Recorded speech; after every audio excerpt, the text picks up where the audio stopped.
Flynn says he likes to see the boys work and get a lot of maps under his belt. It's interesting because we see some rounds in that series where Sen looked like the future Sentinels. He's playing really great util combos with the Teo in their comp, has these incredibly well-structured rounds, but we're still seeing the Sentinels of last year who, when it gets into the slop, they have the plays to get through it. But I think it's a big question of whether that can work against G2, who thus far has looked like the cleanest team in Americas, maybe the cleanest team in the world. I mean, they're looking like Carmi out there, not a speck of dust allowed. Every second counts for this team. Hey, but you know what, though? Unlike last year, they made a pretty big change this year. They got themselves a Bang. And he's actually standing by with Rivington to get his thoughts heading into this matchup. I'm here with Bang before his big game versus G2 today. Late last year, you joined Sentinels. What have you enjoyed being about? What have you enjoyed about being on the team? How has it been? What has it taught you? And what are you looking forward to? I mean, honestly, like, my favorite part is the players and, like, the coaching staff. Obviously, I interact with them every day, but they're just great people, funny people to be around. So we always goof around all the time. So it's a lot of fun. But honestly, it's also taught me, being on Sentinels, like, how much some orgs can care about, like, their players and the management. I feel like they care a lot about us, and they've shown it many times. So we always get catered to our needs, to get food whenever we want. So it's pretty chill. It sounds like a good gig. Good luck in the match today. Yeah, and honestly, Bang was the difference maker in their final map of Split against Loud. What a difference. Starts off so weak on that attacking side, and my man was putting up the numbers that I think every Sentinels fan was hoping to see out of this guy, and then some with the signing. And this is what he was doing on 100 Thieves last year. In my opinion, the best member of that 2400 Thieves roster, and keeping it up here for Sen. When they're playing nail-biters like this, they really rely on him to come up with these clutches. But also with the way they play their defense, they need him to be that stalwart anchor. This Teo Breach comp excels at playing the Flood retake. And if your anchor isn't living long enough, providing space to actually let the initiators rotate and flood in, you are losing rounds, and Bang is consistently getting them those wins. Yeah, honestly, I think this guy is going to be one of the strongest side anchors in Americas, and specifically when getting very little support. Like, I think the way that he sort of thinks about the game, the positions he's putting himself in consistently on sites, abusing off angles, working the conditioning against you, playing off his own smokes. He has such a mind for that style of play, probably out of the doldrums of solo queue where you have no support for yourself whatsoever. But that's how he views the game, and he's so crisp at it. Yeah, very smart player. It's reflected in the game. I mean, the guy puts up numbers. He's so freaking talented. Well, and while, you know, Bang always approaches the game without a doubt in a very methodical sense here, on the other side, you know, you look at the duelist matchup, both players very methodical. It's just their methods are quite crazy, and they're so good as a result of that, and very entertaining. Absolutely, but Zekin's great. But if I'm a Sen fan here, I am quaking in my Sentinels branded sneakers and my Sentinels branded hoodie. Yeah, not included in the bundle for the Not included. Because Jojimo has just been so fine. We have not seen an outstanding Jaw game yet. He's been good on G2. He's That's crazy, played the system well, but we have not seen a Jaw takeover yet. And that's not because he's been bad. That's just because they've been stomping every game. And once we get that Jaw takeover game, G2 becomes all the more terrifying. Yeah, and people maybe forget a little bit last year for Jogamo. He wasn't putting up the best numbers. Like, it was actually probably one of the weaker years for him I would say in the his weakest. career. Sure. I don't think we're seeing that. Even though the numbers are lower, the rounds where he still needs to have impact, he is still shooting where he needs to. But talking about Zekin, he's taken to this Euro role so well. I think his util on that agent has looked so comfortable. We already talked about his 1v5 ace clutch earlier in the show. He's been as consistent, as incredible as ever for Sentinels. Yeah, this is the battle that I am so looking forward to here. Zekin and Jogamo. It doesn't get any better than that, though. But for more on what we should be expecting on the G2 side, let's send it over to Riv, who's standing by with a special guest. I'm with Jonah P before the match today, a big one before Sentinels here. I got to ask you, it's been widely said now that G2 is the best team in America. How are you feeling about that conclusion? Do you think any other teams stack up there? I mean, we only played 2 matches, so it's kind of funny seeing all these conclusions. But, you know, I mean, we feel good. I think today will determine, you know, and solidify, like, who is the best team. Because, you know, it's always G2 and Sen, like, one of the most consistent. I would say we're looking a bit stronger. They're also getting the wins, but ours are just a bit cleaner, and that's pretty much it. I got a little follow-up question. What team, when you play them, do you think kind of teaches you the most about you guys as a team and what you need to do? It's hard to say because we've kind of been pretty dominant in practice in general. So I would say just Josh RT if I had to pick someone. Ooh. He's always, hour review before scrims, 2 hours after scrims, I would just give it to Josh. All right, Josh gets it. Look, it's no secret that Leaf is one of the best players in Americas right now. I just want to take a moment to appreciate the numbers because they are crazy. And especially since he's made the move over and playing out of this chamber, he has just been fully unleashed. Yeah, #1 in basically every category. That's all you need to know. The guy can shoot. But now I want to look at his attacking side on Pearl and how well he shuts down creep ups from the defense and also gets lurking himself. In this round, right, his team is getting ready for a little bit of a fight into mid while all of a sudden Demon One smokes off that trip to try and path on past that, which he can hear, right? Immediately. Leaf is turning around. That's him right there, fully prepared to take this fight. Yeah, okay, he misses a shot, but it doesn't matter. No. He's going to get that kill What the and fuck take is that down Demon outfit, One. But the way he's shut down B Long wasn't just off of his own I don't lurk play fucking watch as well. any It for just takes like a few rounds later 2 for him to get games up or in some his shit, hand and him to I come again back to make that. it impossible for What the Demon fuck is One that to shit, step up man? into Long. The first thing you're going to look at is the drone,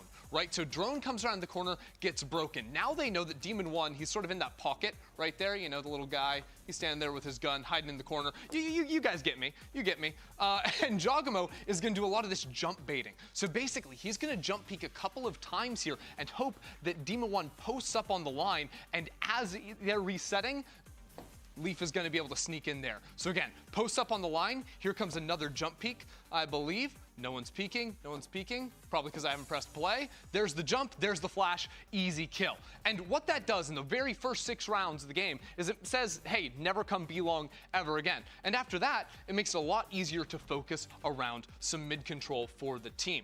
And here, I want to actually look at what Leaf is able to do in the mid space. He's going to start out in a lot of rounds playing away from the rest of his team. Come on, man, help me out. There we go. So here he is over in A lobby right now. And one thing that G2 will do is they'll use Astra Stars to help him out. So that could be a pullback star if he takes a contact, anything. And ultimately, what he's going to do is he's going to creep up into the space and realize there's actually not a fight for him. Enemy Astra is going to put a smoke in main, but he doesn't overforce. And this is an anti-eco, so he's going to play things very slowly, moving back over into the mid space. So often you'll see him playing in these 2 buckets right here, trying to cut off players going for fast rotates or flanks into the mid space. He fights pretty aggressively for that. But you can see, again, he doesn't rush, right? He could go look into street for kills right now, but he waits, right? Enemy team, they're looking for him in mid, but he's really not going to give the angle. And it's only at the point where G2 are ready to look for this pinch play in to street that he's going to go for the swing here. Wow, the Telestrator really doesn't like me today, but he's going to go for the swing as we're ready to come help out on the other side. I'll just roll the clip and you can appreciate that. One more time, a flash goes through, they're feinting this fight, and a little flash comes in on the other side. And this guy was putting up some insane rounds outside of that, as I just appreciate him killing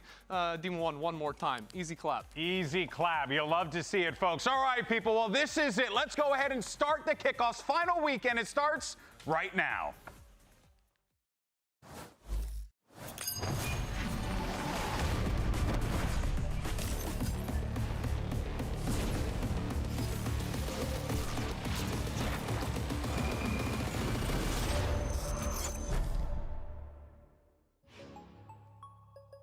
My upcoming match against G2, it'll be a good game as always. I think they're very talented, they're very young, very skilled. I think One Leaf is just in his form right now. Nice shade of blue still. You don't want to overextend into this one, you monster! They have good individuals. I don't think their team play is very good. I think they went off a lot of heroics, to be honest, and that's probably what our game is going to come down to, is team play versus heroics. Narrate is close by and he's dead. Much more to be found for Zek, and he's gonna have to ace if he wants to win this out. Make that 4. Not able to settle the shots. He buys some time on the swing, and second delivers for Sen City. One of them will just go for hero timing and they'll maybe get it, or they won't. But we just need to be very prepared for that kind of stuff and just make sure that we do our best to not let it overtake us. I do think if they make the international stage and they win something, or keep going top 2, then I'll consider them the best team in the world. But right now, sorry G2, but it's just Americas. Riot Games Arena. It's time for the kickoff upper bracket final. Let's make some noise for the first team to take the stage. G2 Esports!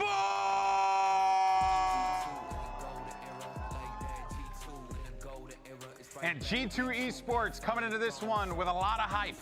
And they have every reason to be excited for this. G2 has been on an absolute tear throughout the entirety of kickoffs, looking like a dominant force, Mimi. Can anyone stop them? They look like the team to beat. Their team play has been excellent throughout this tournament. Whenever a round goes wrong, the individuals have won pretty much every time. I cannot say there has been a team who has tested G2 yet. And I think the biggest question for Sentinels is, are they in the same league? Can they actually challenge this G2 team, or are they going to make a run all the way to the Americas Trophy and Bangkok? It's going to be very interesting to see how this all plays out. Let's go ahead and bring out their opponents.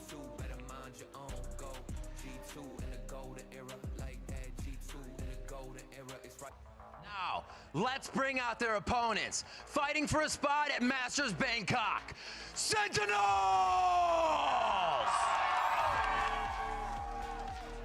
And you can hear the crowd for the Sentinels, most definitely the fan favorite squad.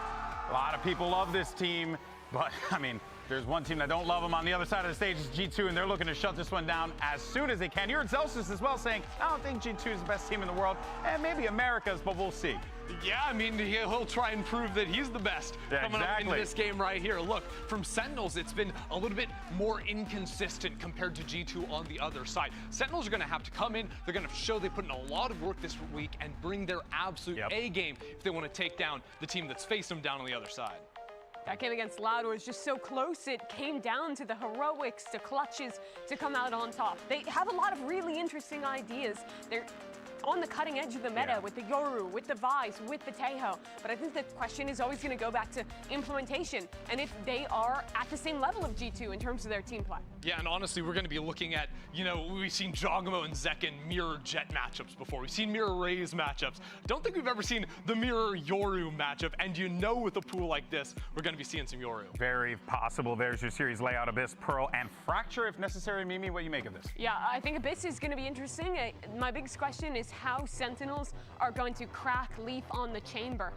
They've only shown that map once thus far, but he was an absolute menace in main when they were on their defensive side. So many resources had to get put into dealing with that one guy. And on top of that, they're playing double Senti as well with the Vise in the mix. It's a very difficult comp to navigate through. Yeah, genuinely, I think that G2 has the best read on the meta of teams in Americas at the moment. They've got some patterns you can look at, sure, like how Leaf is going to approach that mid space on attack, right? Very slow in his play, but ultimately what it means is there's very few gaps to try and punish G2 in a massive way, even if you are looking at those tendencies. This team is very reserved in a way where they don't leave themselves open to a lot of avenues of attack. We haven't seen Sentinels on this map yet in kickoff, so there's still questions there. But for G2, going back to that same comp, or is that different? Were they playing the Vice before?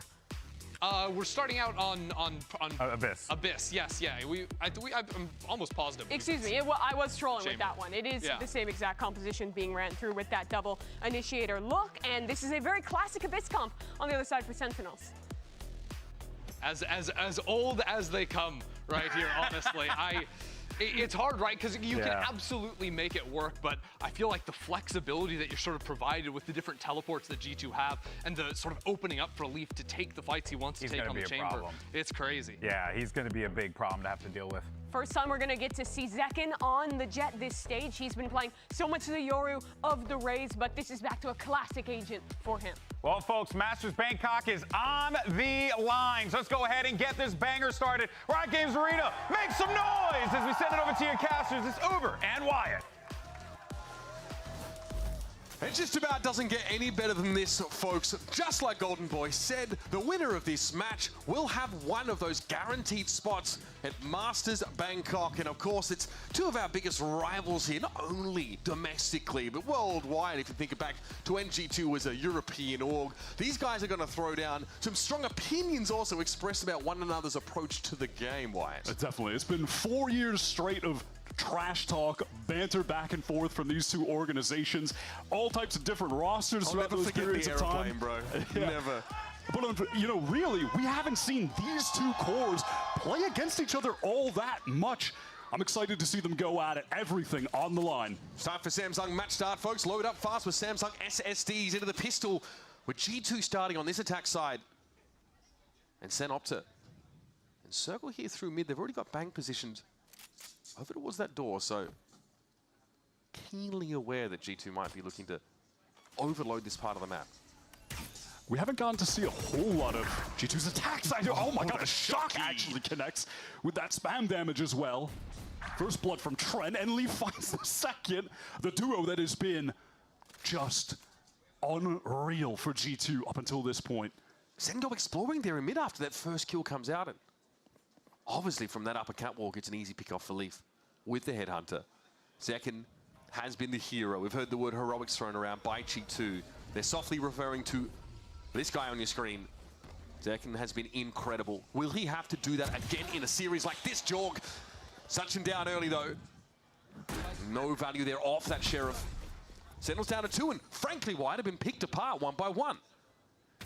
And we get an early taste of, oh, well, Jonah in a bit of trouble, but all things considered, this should be fine unless Bang able to pick up a second here. Deltas is still at large as well. He's got to make something happen from here, though, and kind of gave the game away earlier. Was given a stay of execution as, for some reason, Jonah couldn't connect. But Zelsis is having the same kind of yips. Getting Valen, but down to 48.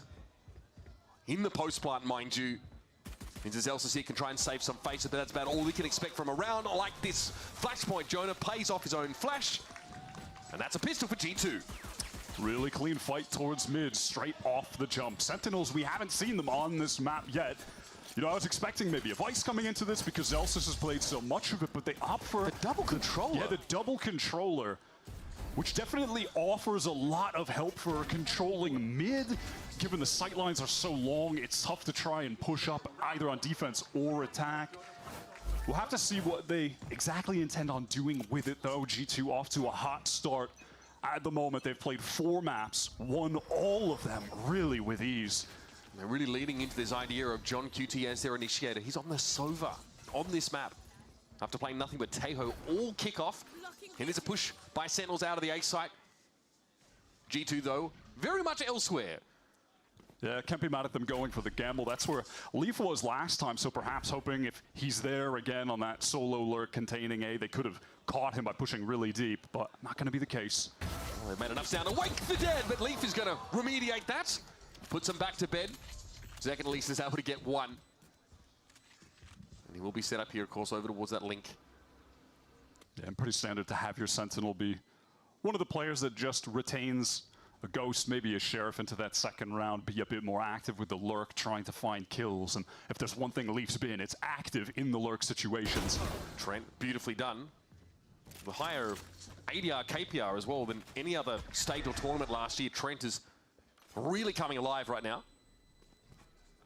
I remember back in the olden days when Trent was the hot upcoming star in Americas when the guard debuted way back when. Has just been consistent for them now and essentially a veteran at this point. Years of competing, but at the moment, really reaching a new peak. What a battle, by the way. John QT and Valen, who come from the same graduating class, right? Think back, the guard, M80, these two incredible IGL prospects coming out of North America. And their record head-to-head, by the way, 5 for Valen, 4 for John QT. This is a battle of the masterminds. Outlaw in the hands of Leaf will have, well, 2 targets actually that could get 1 shot. Second shot doesn't connect onto Georgimo. That would have been a 1-shot kill. On that note, probably the first time we've seen Zekin on the jet for the entirety of kickoff as well. It's been all Yoru, and obviously a little bit of Raze on split earlier. Okay, Narrate has the TP away from that aftershock here, so no presence towards the coast side. He'll still be set up decently for this, though. Leaf deals with that drone as Trent picks up the orb. G2 known to be one of those teams that, slow. Yeah, they like to take their time on that attack side. They'll work the map. They want to give IGL Valen as many options as possible, figure out which side is weakest, and then go into one of their full executes where their timings on the utility have just been sublime. G2 are waiting for much of that util to cycle back up now. Fault line is once more available for Jonah P. We saw that off the rip at the start of the round. Jorgamo here's got some ground to cover, of course, with a stinger in hand. He'd like to make that effective, and Narrate's playing close here. Caught out. It'll swing by Jorg, will secure it. John playing well and truly off the side, but this over util may light the way for Sen, as they've got second tucked up here, nice and close. Spike going to be planted, Zekin outlaw for the retake, going to be challenging to try and find a kill unless someone from G2 over pushes, but over pushing doesn't seem like that's going to occur whatsoever. They're playing back just to spam the spike on cliffside. Yep, strictly into those post-plant positions, leaving Jorgamo to cause problems up close here with that stinger, get some valued Leaf. Presiding over the situation from a long way away will bring Celsius down, and Sen don't have any options. Frankly, the rotate over to upper was fairly late for them anyway. So they're going to pack it in for this round, hold on to the rifles. Absolutely flattened in the bonus round. It's just slow, patient excellence from G2. I love how they deal with that repush back out of the Nebula to take down Narrate, who was already on such low HP. He was feeling pressure to try and be a bit more aggro. Bang needs to save that rifle, and he will. Oh, well, timing is a little off there from You hate to see that. Broken ankles. He's an attack map, though. And the rest of his body, really. It's about a 700-foot drop. Fortunately, after such a powerful bonus round, money not a huge issue there for G2. But Jorge walks up there through that dark cover. Narrate loses out to the stinger. Yaga. And the post-plant position's very comfortable for G2. They just slowly pulled off of that site behind the Astra's tech smoke. pause. And we're good to go. So tech pause here. Coming up, folks, we've got a mild audio issue down there on the stage, so we'll have that addressed in just a moment. But if you want to look towards the Sen camp, there's not a whole lot to say about these first couple of rounds, Wyatt. No, certainly not. They've struggled to get some kills on the board too. They've only got 4 total at the moment, 3 rounds in. So they're going to be lacking in alt orbs. That's going to be even better for G2 to start to snowball. They have a comp that has really powerful ultimates when you have the Breach in the mix for the Rolling Thunder, the Dimensional Drift from Jaw, and they have a Hunter's Fury active when we get back into this. Danger for Sentinels looming early on for the G2 map pick. A map where we saw them handle Cloud9 with relative ease in their debut match. And already, frankly, Leaf on that G2 side has had a great start to this game. Still seeing that chamber that he's been able to make work. It was so funny hearing the initial conversations about whether or not he should play chamber here in VCT. In scrims, he was getting bodied. And he sort of said to Valen, it's like, man, I don't know if this is going to work. Like, I'm struggling to have impact here. Valen's like, hey, once you get on stage, once you get on that 5 ping, trust me, you're going to cook. He trusted his IGL. He brought Chamber in for that debut game, of course, and G2 looked sick. Yeah, he has been, he's definitely been cooking. Cool, You could say that, given he's the statistical leader in essentially every single category in the tournament at the moment. The least kills he's put up on a map at 20. Utter dominance, and it's looked effortless as well. And you want to talk about heroics, and how maybe Sentinels have really lent on Zekin to be a huge impact player. I've got to say, G2 have plenty of those candidates waiting in the wings to step up should they need them. Let's talk about your boy Zelsis, though. He had a little bit to say about facing his old teammate Leaf, so let us listen in. Playing Leaf is always fun just because I consider him a very annoying younger brother. Like, we're always talking, we're always hanging out. We were on a team before, and I feel like we just have like a level of respect plus friendship with each other. And he's honestly just one of the best players to touch this game. I think he's been like that since he started playing this game. So it's just, I mean, it's just always fun and interesting to play against him because you never know what's going to happen. And you never know if he's going to go plus 40 or, you know, his scoreline or whatnot, but yeah. Only positive things to say about Leaf, and I think the one that for me is poignant is he feels like he's one of the best players to touch the game, and I think that Leaf's now in a position that he really gets to demonstrate that. He's got such a cohesive unit to work through in G2 who have kept so much of this roster together for quite some time now. And the dividends for that dedication, White, I believe, are starting to really show this year. Leaf really has consistently been one of the best Americas players for years. Back to when we were pre-VCT and it was still called Challengers, when he was with Cloud9. He's been on these teams that have always been at the top, but just fall short, like G2 getting second twice last year in Stage 1, Stage 2 finals on Cloud9, where they would just run through teams in the regular season, but fall short in the playoffs.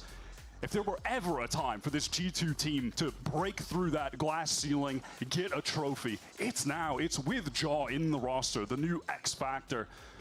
All right, we're on the full buy. What can Sen do? They had a couple rifles saved. And looking all that great for them, of course, after the bonus for G2 went so well for that attack side. Can they make a dent, Sen? A pretty laboured push out of A with no real commitment. It was a pop flash into a recon to try to find an early advantage with the bad buy that they're on. Doesn't manifest itself, and in the meantime, you had Trent over towards B. He expended his drone. He's trying to draw attention, but all for naught. Center still stacked up towards A. Neither John nor Zelsis here at A have good weaponry to work with. This is bad, and Bang was the one actually with the rifle. Crossing to try and pick that up could be dangerous, but Zelsis is able to get there. So the rifle is still in someone's hands, but a huge first pick and leave. Okay, I was worried he might not be done, but Zek finally gets himself into the game here. I was watching... A late trade, but much needed for Sen. Zekin weak, throws the rifle over to John. Cutie, a smart little micro decision. And China is already nowhere near the Bladestorm, so he'll be stuck on the Classic. Does Zelsis want to fight this though or get out? He's got no choice, no option. Fault line's going to force him out of the action. China is already... Chinese kickoff is already over. The tip of the spear so far to push those smokes and take those fights. It was against Narrate earlier. This time, though, he's going to allow Zelsis to stew. And it's going to be Edward giving him trades. There might be a crossfire set up here by Valorant. They're ready to work this angle together, but Flash comes in. Valorant and Jorg, there they are. Hunter's Fury also. They have a very Chinese style. Comfortable round here for G2, and the last of those Sen rifles are torn out of a really Chinese way of playing the crossfire set up by game. G2 after getting into the site. Thinking about the game and stuff. On display from them after the initial fight. They don't try to and even for a Chinese team, they are like they allow very, that outlaw to pay off by slowing the pace of the game. You know, that's something that they've been doing a lot. Prioritizing Leaf getting a scoped weapon on attack. Dare I say, I think Leaf is probably doing more, or rather buying into those scoped weapons, playing with the Outlaw and Op they beat Vitality I've really never seen him do in the past. And maybe even, you know, I mean, who else will come close so far in Kickoff? Maybe Digizine, someone else who's really trying to buy into that weapon. He did drop it that last round, but of course, we can upgrade to an operator here. Sentinels calling the timeout. Kaplan trying to fix things early before the game gets completely out of hand. Again, we have to pay attention to the snowball that G2 are on in regard to the ultimates. Because Sen were lacking in kills, they were lacking in getting orbs. Wait, no, it's not the so as we head into this next one, G2, they're on the cusp of a couple. The Dimensional Drift one off. No, Trace is the one that plays very classic. Sentinels can't get something going here on this map. They've got to rely on their Pearl map pick, which is it's not great for them who in play fairness, but close and shit took us there once and looked stunning. More There's like no playing with guarantee that they can even a series up here. They must find some traction on this defense side of Abyss. Now this is going to be, should be the toughest test for this G2 squad so far. They've been going against better and better opponents as time has gone on. It started with the 2-0 versus C9, and then Leviathan, a 2-0 versus them. But for Sen, which team was it? This has to be the real test for them. All right, can Sen get back into this out of the timeout? What has Kaplan cooked up for them? Might get another early pop-off, a flash on the A side of the map for Sen. Looks like they're going to give it up here. And a smoke placed pretty far forward by Narrate over to B. So Jorgamo's going to have this orb. Yeah, gets them the Dimensional Drift, prioritizing the ultimates. Again, it's that snowball that they're on economically with the orbs. Offers Zekin. He's trying to control mid. Perhaps have an engagement against Leaf, but we'll have to see. This is the same spot that Narrate was tested in by Jorg walking up the Stinger a couple of rounds ago. He's elsewhere, though. He's made his way all the way down mid. It might look to wrap around here. Emerge at a pretty dangerous timing here for Sen. He should spot John over there. He's going to be forced off by a fault line. Here comes Jorg. He's on the side, and Narrate gets absolutely flattened. And nobody else for Sentinels is inside B. They've all now got to peer in from the extremities. And once again, G2 can fall back to these post-plant positions after Trent sticks it. Oh, and Jaw, he went back through the gate crash, picks up Bang on the rotate as well. That is so intelligent from the new G2 star. Their one off-season change. Oh no, it wasn't. Have to just drag themselves here onto the site. They've cleared it at least with a 0 point. They have some information, but I Leaf remember. will be waiting on this. Right? Oh, an opportunity to strike, but Zekin is waiting, and he held the line. Now, things get a bit more even. Zeus was able to spray down. Trent's going to have a crack in it, or at least light them up here. Trying to stop the power, but Zekin plants his feet instead. Jorg, though, coming from behind. No. Zelsis isn't ready for it. The third for Jorg, and now the updraft won't be enough to shake the Yoru. Jorg with 4, and G2 cannot be stopped. Jaw is just too good. He is the X factor for this team. The reason we're looking for them to have finally, push things over the top. This roster is just so good. All 5 players. Man, that guy put in some mileage last round. Right here, this moment, that flash into the fault line. Look at how it leaves Nere on an island, and then that snappy shot. Teleports back to mid, cuts off Bang on the rotate from A, and then reacts with a flank. The pathing in that round from him is perfection. This guy is so different. Zen got completely exposed in that round. And now, of course, we go back to take some humble pie. Just the pistols to work with now. Blade Storm for Zekin, any edge that Sen could possibly get in a round like this. I can't remember which team They've was gone it. back to the well of push A main. Try and find an opening there, which has like worked so triple far. Zekin's smokes spotted by and the drone, shit. and he's going to be on the run. Trenton's just ready for it. Playing in a safe proximity. Clearing with the hour drone, and Sen re-explore immediately back into A main. They are adamant about getting their pistol value, such that Zekin even extends to get some damage on Trent. And G2 don't like what they see. Now they take control of mid for the attackers.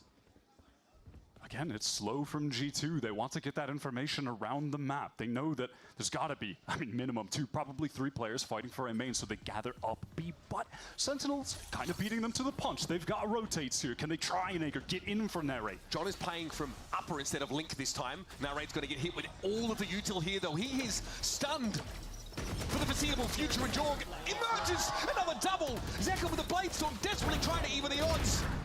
But this is oppressive from G2. The fundamentals on G2 have been lights out. This is the 5th map in a row on this tournament where you never spot a situation where a player is pushed forward and there isn't that second player behind him ready to trade. They are always there for each other. Jaw presses forward, then you have Trent fighting next to him. This transfer spray onto Zekin, who really needed to find that kill to give Sentinels any amount of chance. Swimwear? Is that code for he's in there? 6-0 here for G2. Once again, Sentinels back to the buy. A Cosmic Divide here, that's set up by Valen. It gives G2 all this space. Oh, and Earth was that from Zekin. Ungodly reaction time. They need him to come to life like that. Leaf, immediate trade onto Narrate, though. Do G2 try and slow it down? They're trying to give Leaf some time to work the map. Zekin is weary. They've gambled the A site. This triplet of Sentinels able to finally nullify Jorgamo's impact. Trent here is a lone wolf over towards A main as Leaf is still meandering his way up the top of mid. And you've got to imagine at some point Leaf is just going to wander into this crosshair of Zekin. He can't sit in top mid forever. Zekin is patient. Has a real good feel for this. The shot though isn't good.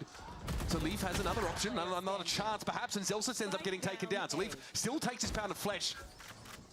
Pinged out here though, 40 seconds left in the round. The spike is over towards A main. This would be Herculean for Leaf. Even for him, it might be asking too much. Okay. 30 seconds left. Oh, that's unreal. Bang gets hit with a trademark there. Easy to spray him down. He was slowed. But again, Okay, I can't find the gets team odds towards I'm Leaf and thinking finally of. Sen City get the lights turned on. Feels like they either found or are just trying to force confidence in that round. But I want to see that from Zekin. He really has been the key to success for Sentinels. Like Leaf said in that interview before the game, he feels that this team is relying on heroics. The hero has been Zekin. He comes up with that lovely first kill. Brick by Brick is right. And a very lackluster start here for Sentinels so far, but now something a little bit more to hang your hat on. Again, we saw the replay there from Zekin a couple of times, realizing that he has to take action there. Otherwise, they get stifled, choked out by a Cosmic Divide that would allow G2 to take so much of the map. It was important that he intervened in that situation. We also see Zelsis get more active over towards the A main. Took a kill of his own. And once again, ironing out just a minor audio issue here. Sentinels, of course, know they have a bit of a climb. G2 have been flawless, though, in so many of these rounds. And again, that was a round I'd pin on Heroics to some degree from Sentinels. Are the fundamentals going to be there in a long series against their arch nemesis? There was a cool attempt at that split. I don't know about the arch nemesis. The Cosmic Divide purpose to just cut off Zekken on that angle. So him swinging through it, pretty mad, but G2, they've got to feel like that's just not going to come because it is so reckless in a way that it is the perfect timing to do it. And we're talking about a team last year in VCT who didn't really have the highest of expectations, I think, for them. I mean, fans in general. We saw them had a slower start to the year, but it wasn't long before we realized that G2 were a real, legitimate threat. But they walk out of the year, like you mentioned, with 2 of those second place finishes in Stage 1, Stage 2 respectively. So not able to hoist a domestic trophy, let alone really strike deep into one of those international events. I think their champions finish left something to be desired for them, falling out in 7th to 8th place. Seeing Sentinels, of course, they're in 4th. Leviathan above them even. So in terms of our Americas delegates, G2 are still looking to really sit on the throne internationally. And that is the expectation from their fans, from the general community. I mean, common sentiment is they are the best team in Americas right now. And a lot of people are arguing that they're the best team in the world heading into Masters if they do make it there. Wait, Master Bangkok is in this 2 team has weeks? looked fantastic. And it's just come from 2 roster changes and even role swaps over time. You know, when you're talking about at the beginning of last year, Leaf was playing Duelist, and he was putting up numbers. He was always giving them against like 20+ kills on every map that this guy finds. Wait, Master Bangkok is only on 2 weeks? Team. And then when they swapped him over to the Sentinel, like it's in 2 weeks and like for 2 weeks basically. That's when things like, really it's on 2 weekends. Up for the team, when things began to click, and then you bring in Jaw, world champion. That's crazy, man. And all of a sudden, this team should just have gone completely over the top in regard to skill. The IGLing from Val, I mean, has been great for years. Like, this team are expected to be the best we've got.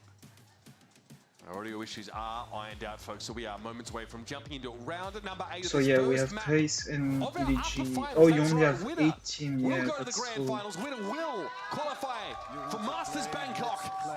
So far, G2 have a We have healthy 8 5-round teams. lead. Sentinels, though, with a big buy into this round. Cosmic Divide.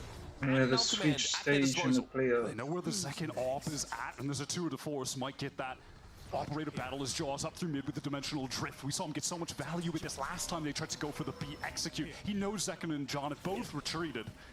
Surely John has to be ready for this. Jorgamo, in fact, just chooses to emerge from a smoke. Here comes G2 straight up onto this B site. He even fakes a gate crash forward, so Sen might think he's in that nebula that he's staring at right now. Pop flash out! He's able to turn it for a time, but it's overwhelming pressure from the low ground. Zelsis with the classic. Okay. Able to find that kill as Zekken gets a rifle instead. Here's an Alchemander. They're going to try and flood out together, but Jonah P! Oh, that's dirty. Oh, Valin died. Question mark? We'll let that one slide. Valin 3 fucking versus 1 here for firm. Bang, who is belated in arriving at the site, but it lined up for him somewhat. He'll only take the one. Oh my god, nerves at the end there. Bang was on such a long rotate that they thought he must have been coming from the flank, from their spawn side. He had a real opportunity to get 2 kills there. I think this flash just went completely awry from Zelsis. It blinded, yeah, all 3 of his or that was a counter flash. I can't know for sure. There was no assist from the flashing players. That I don't was, think so. I think They the pick KO up the flash orb, going though. too high. Regardless, all of Sentinels blinded up. Poor Neri, Yep. this has been a miserable start for him. He's been the one that's been getting so much of that attention up on that B site. Jorg just coming out of nowhere, usually just finding him first somehow, or getting hit with every piece of util in the book and being stunned by the time his foes came calling. We have a 7-1 Brazil. Jaw getting so deep on mid, pushed all the way up. Classic. That's just a clone. All good. Second, so fast out of B. This is Sen changing the pace. So that Rolling Thunder is actually headed over towards Tower on the A side of the map, but G2 are definitely gearing up to push through that smoke in A main. Hunter's Fury now being deployed by John. Narrate gets his first of the game. He's in it, folks. Able to find that share of purchase on Jorgamo. This is Sent here with only 2 hero rifles in the round, holding their own. But now G2 are really going to come to call on this A side. An opportunity for Jonah P. Only going to find the one as Zels is really selling the bundle. I'm not going to lie. He is quite good at marketing this classic. That is a ridiculous thrifting from Sentinels. All off the back of the push off the B side by Zekin. Love that decision from Sen. Flank timing from Zekin is perfect. Into Narrate. Prepared for Jaw to have pushed up top mid. Gets the shot off with the share. Finally on the board, as you mentioned. That was a crucial kill to pick up as well. I mean, imagine if Jaw finds one there and then is that presence, the backstab, while the sight hit comes in from the front. How are they seeing any of these people? Let's go! Yeah, there was a good recon in there as well from John. First time playing Sova in this tournament. It's been all Tejo, like you said before. And there were some question marks about his role swap when we came into this season due to performances from Sen in the off season. It was weird to see him on the initiator when you're bringing in Narrate. But we'll see if he can find success on all of the important initiator agents to play. Jaw, does he wander into this? Oh, he swings it wide. The timing there just punishes Zekin. He cannot take the shot, Jorg. Probably knows exactly what he avoided. Then G2 and found 2 big openers. That one on Zelsis is going to hurt. And Narrate in this same horrendous situation. He feels the grip closing on him from all angles. He has to choose a fight somewhere because he knows the wrap is coming in. Yeah, he was on a clock. He would have been shot in the back of the head had he not chosen to go forward, but either way, the odds were not in his favor. I was just gonna say. And just after a round like that, again, which I would pin on Heroics quite happily. They're again put in such an oppressive scenario. And that is why Narrate has struggled so far and has 10 deaths at the moment. It's because G2 have been so good at wrapping around him, trying to anchor on the B site. He has been put in extremely tough situations. It's not like he's just having an bad game right now. G2 are just really exploiting the setup on that site. There needs to be an adjustment from Sen. They're running out of time in this half, Wyatt. That's the issue. Enough money to still have a full buy in this next round. But again, we are headed into round number 11, and they have only those 2 rounds to their name. Jonah P trying to dot his I's, cross his T's, but Bang is waiting for him. Okay. Not too shabby. You'll notice that G2 aren't exactly swimming in gold coffers. 2 Still rounds worth left. going for the hunt, though, with the state of the money that they've got. I mean, Jaw is lights out at the moment. Magnetic. One of the things I was thinking about coming into this game, I can't believe it either. when we're doing this duelist comparison, is that Jaw hasn't actually needed to be the guy for G2 yet. He's been playing tons of Yoru, fulfilling his role, has had very great utility and ultimates for setting up the rest of his team. But as far as the star performance where he's fragging out, putting up the big numbers, they just have not actually needed him to do that yet. He is turning up right now, though. And again, you know, we might have expected seeing Sentinels of what they've played so far, Wyatt, to bring Yoru into a map like this as well. And they, alongside G2, have been proponents of, you know, moving in that direction of the double initiator Yoru setup. But instead, some Sen come out with a slightly more classic look, in fact, even foregoing that second initiator. Go for a double controller setup here, and they have been picked apart on so many of these defensive rounds. The Kaplan is already expending a second time out here, knowing that despite this Sen comp, I think typically, you know, being better on the attack side, you're still not going to win if you can't get at least a few on defense. It's just going to be way too difficult to come back. It's got to be 4. They've got to get at least 1 more on the board, minimum here. Full bought into this. Op again for Zekin. Mixed results with that up until this juncture. Yeah. I mean, in fact, both times he's held a passive line down mid-wide, he has missed. Punished in the most recent example as Jorgamo just ripped him a new one. Narrate sends Dark Cover over to B Tower so Zekin can prioritize watching main, but at the moment G2, they're not playing around that side of the map. It's slow A control. It's Trent watching for a mid push, maybe out of the timeout. Sen want to do something more proactive, less reactive, but that won't be the case. I was almost thinking that Sen might want to push off the B site again. They've had some success doing that as a duo. Take flight. But in fact, they are just sitting back. It's a mid-round re-clear here with the drone, and the aftershock forces him out of it. He didn't even get around the corner. Though obviously that does still give some valuable info, knowing the breach is right there in A main, right? Yeah, security's about to be smoked out anyway. Trent gets it Aldro, and he knows there's a player at the back of the site. Here goes Sentinels. They do need to get their ducks in a row. They pulled off the site, so no one's anchoring here so much. Sen's setting up for more. Oh, actually, they're coming through security right now, Wyatt. Yeah, they're going for it off timing. Smoke's in the way. Narrate those C's. Jonah up on that higher ground. Jorgs is going to trade it out. John swings in. That's a tough one Good to trades for G2 Send it now. down to 2. They have to win this round. Zelsa's trying to find the timing up into heaven. The smoke comes down. That might have saved him, but ultimately it's going to make it more than uncomfortable and less than ideal to get back into this site. Though he does have a flash. He can pop flash out of this. There it is, but oh, it doesn't connect onto Trent. They have every angle covered, Wyatt. They had security, A main, tower, all eyes on those locations. Okay. Leaf just bombing up there, being a nuisance. Second will punish him for his audacity. But there's not much more that he can do in this round. He has to walk away. He's being chased as well. Trent is right behind him and he knows it. He's heard it. He needs to hit the shot. They need to save the op into this next round. Trent is jiggling the angles perfectly. He has no bullets. He gets punished, gun down. Operator lost. Even up. The economy is in a tragic situation for Sen with the timeouts expended. He didn't have a chance to reload the shorty. I think he pulled it out for a split second and realized that he had to turn tail and run. Oh, that's heartbreaking stuff. It doesn't matter how good their attack side is going to be. This comeback feels insurmountable. They need this last third round so desperately. Unfortunately, right now, things are not clicking. No, they tried to get back into the site with the paranoia. Why are you running? But it just didn't end up mattering. Oh, and Leaf punishes the push. Reading that with Ezo G2 and Giorgio swinging onto it. This is only the second time that they've tried it this half. How did G2 read into this? Oh man, that is devastating. Now Sen on their last legs in this round already. A faster pace switch up here for G2 has left them without a leg to stand on. Trying to play aggressively on defense against this G2 team, you are just wandering into a trap. Leaf is going to have the AWP on the angle. They're going to be ready to re-swing onto you with flashes from Jaw. This is next to impossible for Bang. He gets the first. It is All Joe. those post-plant positions though, there's an easy double swing here for G2 with some Jonah Peak U-tool to set it up.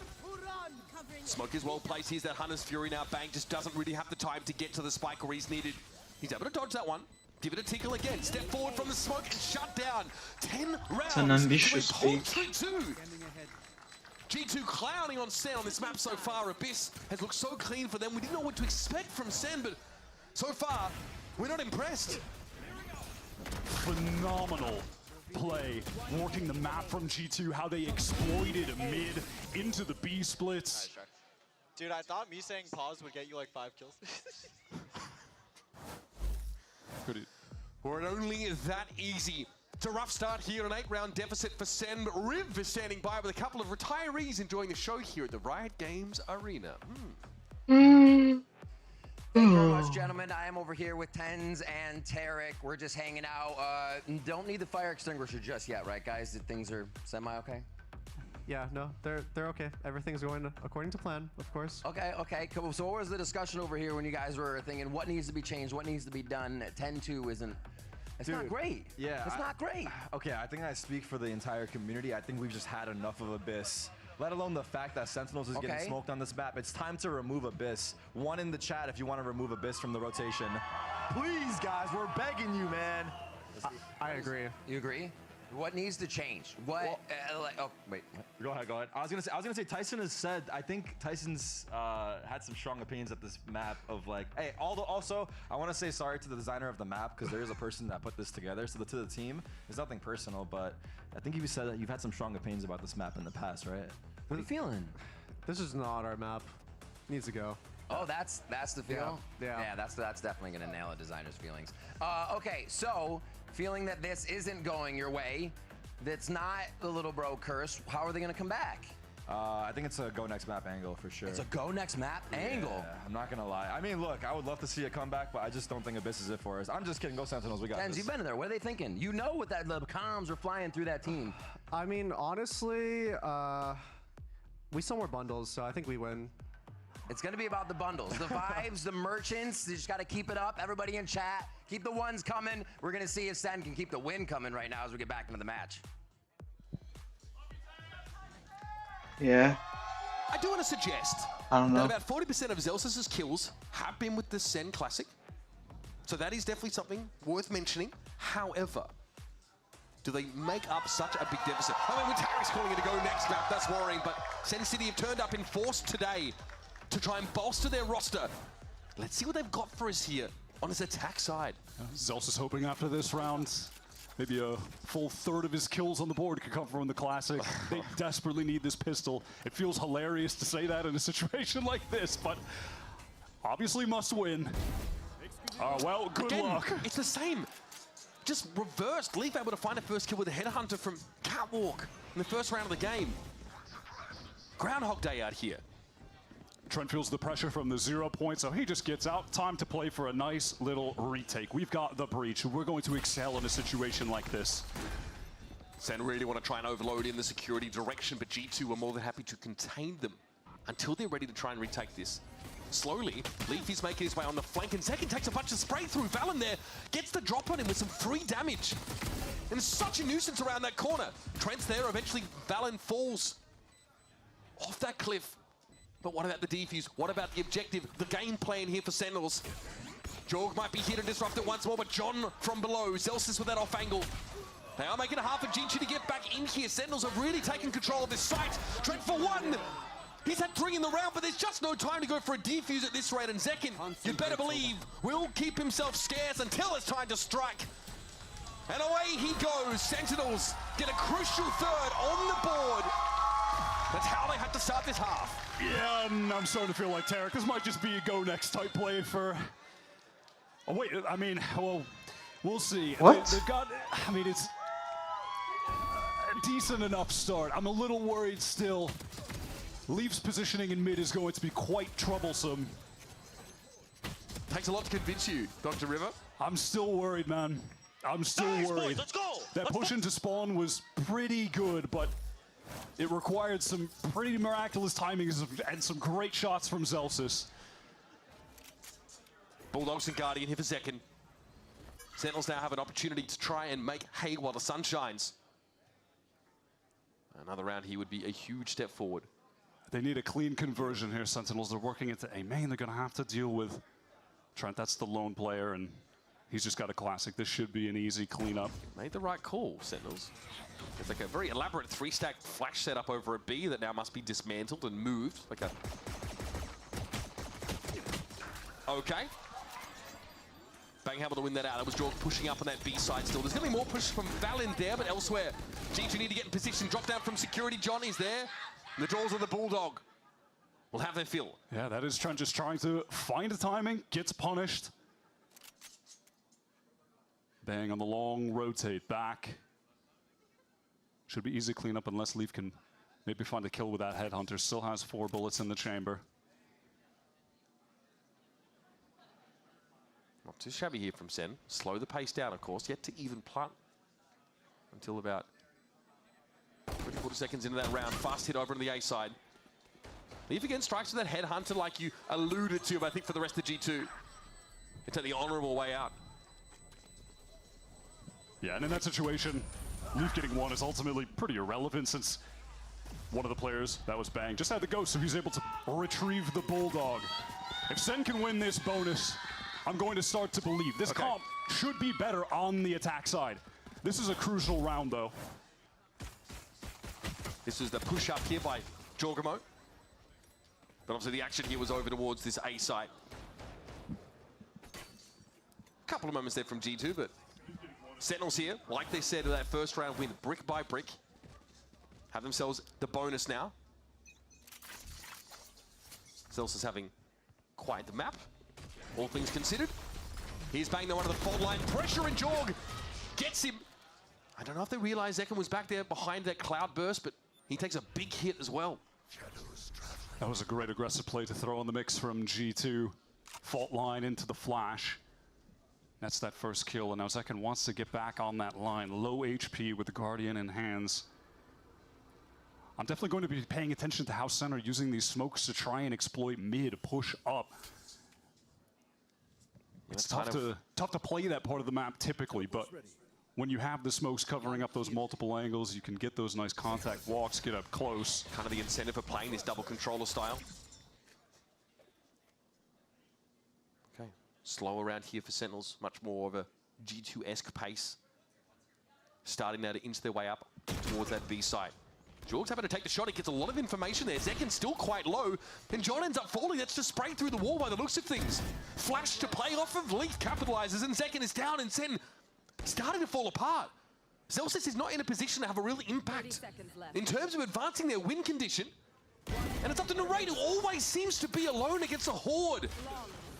And a flawless round for G2. That is a gut punch for Sen, who were just trying to build back into the game. And it really just comes off the back of that early round aggressive play, pushing down out of B, and then after the fact, comfortable to continue anchoring the sites while Sen are a man down. Right here, that swing off the fall line. Second forced to retreat. Oh my God, that is a ridiculous shot. This is Jaw in peak form right now. Trent also having another fantastic game. I don't know what it's been about Kickoff for him, but he has been incredible. All right, Sen, of course, with that pretty smoke-heavy composition, can chop up the map a little bit and move up like they are now.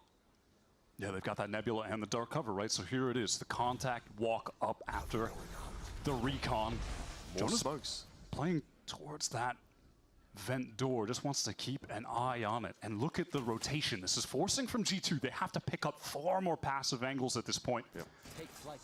You get top mid basically for free, Wyatt. Okay, this could be a little bit dicey. I like the idea. The trend is going to end up going down. Here comes that null command now. Zelsa's getting serious about hitting this A site. No one really proximate for G2 to stop them moving through A main. Much of the fight is going to happen through these links here. Valen for one. The jump isn't enough for Narrate. He eventually gets caught out. 3 for each to work with. Leaf now trying to get into tower. Zelsa's ready for him, but Leaf is far too cunning to overexpose himself. He's playing this so well, Leaf, but Zelsa's still able to fight it. That is crucial. That should be the round winner. Talk about an impact kill. And that Nova Pulse, it's too late to catch Zelsis out. Now, G2 might have to draw upon some heroics of their own. Tap of the spike, presumably for Jorgamo here. Valen has to be aware of what's going over in main, and of course, his Astra setup means the post plant is hard to play through. Half comes up for Valen! What? It's over. That is unreal! Far from done, Zelsis with a third, but Jorg, how does he get the defuse, man? That is just what the fuck is Zelsis doing? Just able to stick the spike, the accuracy from Valen. One of the best IGL fraggers that we have in the game. Sick two-piece. Heartbreaking. That kill from Zelsis in Vent, that really should have been the round winner. Able to pressure from the flank because... Why is Zelsis not there? So brutal that John like, is what is he looking at? So then by the time he re-swings, Valen picks up that second angle. If he had the gun out, which, look, he can't know that... I mean, that's just so tough, such a tough timing. It's just plot armor. G2 shrug off another close round here for Sen, and now obviously the map winner is here. Sen just bullied their way out of the A site and bowled Jonah P over in the process. Didn't have any backup to rely on at the time. John, despite being Nova Pulse, is able to get a plant down. Shock dart up to tower. Gatecrash being deployed over towards tower as well here by Jorgamo. Give him a place to fall back to. And actually gets blown up instead. Clone gives him the flash. Leaves it with a headhunter. Numbers are even now again. Bang probably feeling a little bit exposed here on that side. Zelsa 0 point though gives him the info, and John whacks him down. Sen not giving up yet. There we go, playing in front of that cosmic divide together, getting deeper in the site to set up some crossfires. Zelsis is playing lights out right now, I'll tell you that. Despite Sen, their woes on this map only having 5 rounds, he's got the most kills in the server, sitting at 18. That was a nice little moment there from John. As well, after 0 pointing up towards that tower side, they knew. A couple players waiting for a swing there, and that was just a very fast hit from Sentinels, as opposed to previous attack side rounds, where they've just slowed the pace down and been slowly unraveled. They forced G2 onto the eco. Leaf, however, with the tour de force, wants to end the game now. Before those sails start to swell too much. The Sentinels sloop. Valen feeling pressure, needs to put down that Nebula, wants to play in it. Oh my god, that is a sick angle, but Second finds the first kill. And he's all over the site now. Sentinels well and truly in there. A late wrap here from Leaf, but bear in mind the weaponry for G2 is just not there. So might get themselves another now. Recon does tag. I think you just... Goes low. Decent pressure from Trent. In upper. Leaf Oh, they have the lead lead you mentioned earlier. Hoping to take a bit more away from it. But getting onto the side is a whole different story. Jonah P. Trent still stacked up here. Still have to try and make a way in with these pistols. Okay. That's the up down. Celsius gets dropped by Leaf. That was an operator, if I'm not mistaken. Oh, wow. Oh! For your economy, man! That is disgusting! God! That is power. Ace comes up for Leaf. Yay, lets the round go, but Sen. And Jonah P saved the weapon too. Remember, of course, for the first ace of the week, iBuyPower giving away a PC. Following that, $100 Riot gift card, $100 in iBuyPower awards for every ace. Follow at iBuyPower on socials. Hashtag unlock your ace. That is one of the most outrageous yet least consequential aces I've ever seen. Though I will, listen, that's some good stat padding for Leaf, who once again is dropping minimum 20 every map so far in Kickoff. That was crazy. I mean, the whole site is littered with those trademark oil fields. I don't know what's going anywhere. Okay. Let's just calm it down a little bit, shall we? Sentinels, of course, still can buy for the most part. I think Zekin's banking off getting an orb here. Yeah, he threw the rifle over to, I believe, Zelsis. They need to recover that orb so he can get the Blade Storm ready. Center gathered up towards B. Jaw on the close angle. What a sickening round that was. Does have the gate crash to get away from here after he takes that first engagement. Jorgamo knows his first shot needs to be good. Narrate just TPing pretty deep here. He's actually going to stick it. So Sentinels very much set up on this B side behind this Astral Divide. Has to use 2 teleports. A little bit unfortunate if he's in a situation where he wants to get away. John has the Hunter's Fury, though, for this post plant. I mean, I'd be scared now if there's some flood util to deal with. Narrate doesn't have an option to get out. Okay, Jordan, that's a little bit audacious, I'll be honest with you. Pops out of that dimensional drift, and here come the Sentinels now. Some punishment for G2. A little bit lax on this round. It's so him in the smoke. Not quite airtight. And a flawless round for Sentinels, keeping their head above the surging tides. Yeah, you said it. Rare moment where the fundamentals are off for G2. A bit of life for Sentinels. Yeah, they're playing a bit too sloppy, though. Trying to get out of the dimensional drift with that Hunter's Fury ringing off from Trent. But the timing just isn't there. That's 2 ults, 2 big ults gone now for G2. And the economy. Nice, boys, let's go! In tatters again. Zelsis to get excited about, for sure. He's keeping that energy up, as always. Narrate's been under so much pressure this game. Had to deal with the emerging Jorgamo. But he handled it cleanly. You've got Jaw pressed pretty far forward on B. Leaf taking contact for him. But it's slow from Sen at the moment. We're talking Outlaw and a single hero rifle outside of that for G2. They have to take their foot off the gas in this round. And Leaf would have to hit Headshots. 2 shots connected, or a headshot to actually get a kill with that Outlaw. No one from Sen on light armor. Jorg, of course, the one with the rifle. Playing up here on coast, and that's the ping. They know that there's something afoot over on the B side, but Sen are pulling out of that part of the map. Valen on this walk up might get a lot of value here. That Recon's not going to spot him out. He can wrap this corner. But looks like Sen are grouping for a full A run. Yeah, Valen is hearing the footsteps, so G2, they're trying to beat them over towards A. Null command popped off. That'll stop Jonah from getting any breach util in here. Well, Valen also can't make use of that Astra util. He got caught out by that Null command and suppressed. But second is down. Professor P from up on high. Oh my he subs the plant. Narrate perforated as he tries to go for a plant. And Sentinels only have 2 left to work with. Jonah P stays off the aggression now as a clone drops down. Zelsis realizes it. Flash follow it up. Jorgamo with the rifle still. a real threat. Where's the plant coming from? John has to put it down now, but a fault line is going to interrupt. He still has to stick it. Eventually taken down, and it's on Zelsis. Up to him in a 1 versus 3 to salvage the game for Sentinels. Professor P puts the period on the sentence, and G2 will claim Abyss. At the end of the day, that just comes down to their excellence on defense. Sen, they have a comp that certainly will be better on the attack side look, but the rounds they got, just 2, it's not going to be enough, even with a pistol round win. Insurmountable lead, but at least a bit of momentum coming their way with Zelsis in particular playing excellent on that map despite the loss. They're going to Pearl, that's their map pick next. And at least now it's feeling a bit more competitive, but this run of G2 winning maps with ease continues. 5 in a row, and 5 in a row where Leaf has dropped minimum 20 kills. Outlandish. The guys cannot be stopped. Some ridiculous moments in this game, an odd map as well. Especially seeing where Sentinels found their strength. Zelsis had a great showing in general.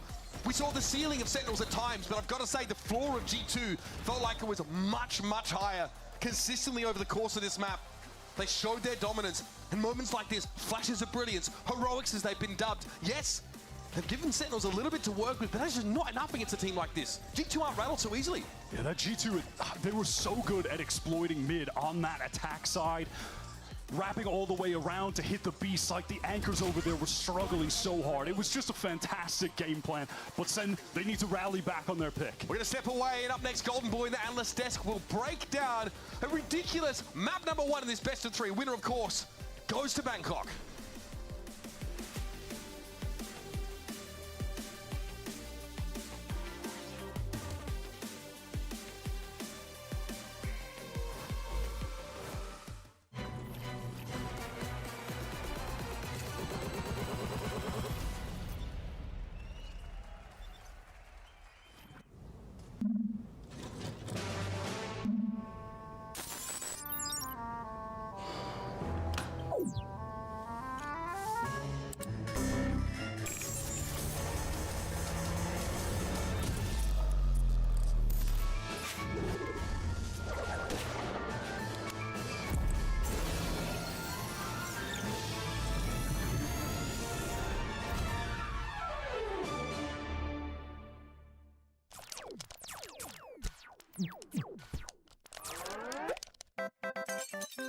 Red Bull gives you wings. Oof, stuck paying for that old phone? Don't be. You know, at Verizon, we'll pay off your phone. And you'll get iPhone 16 on us. That's a value of up to $1,600, only on Verizon.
G2 doing enough to slow it down. Leaf's timing is impeccable. Silent all over, and second swings back, side gets 3.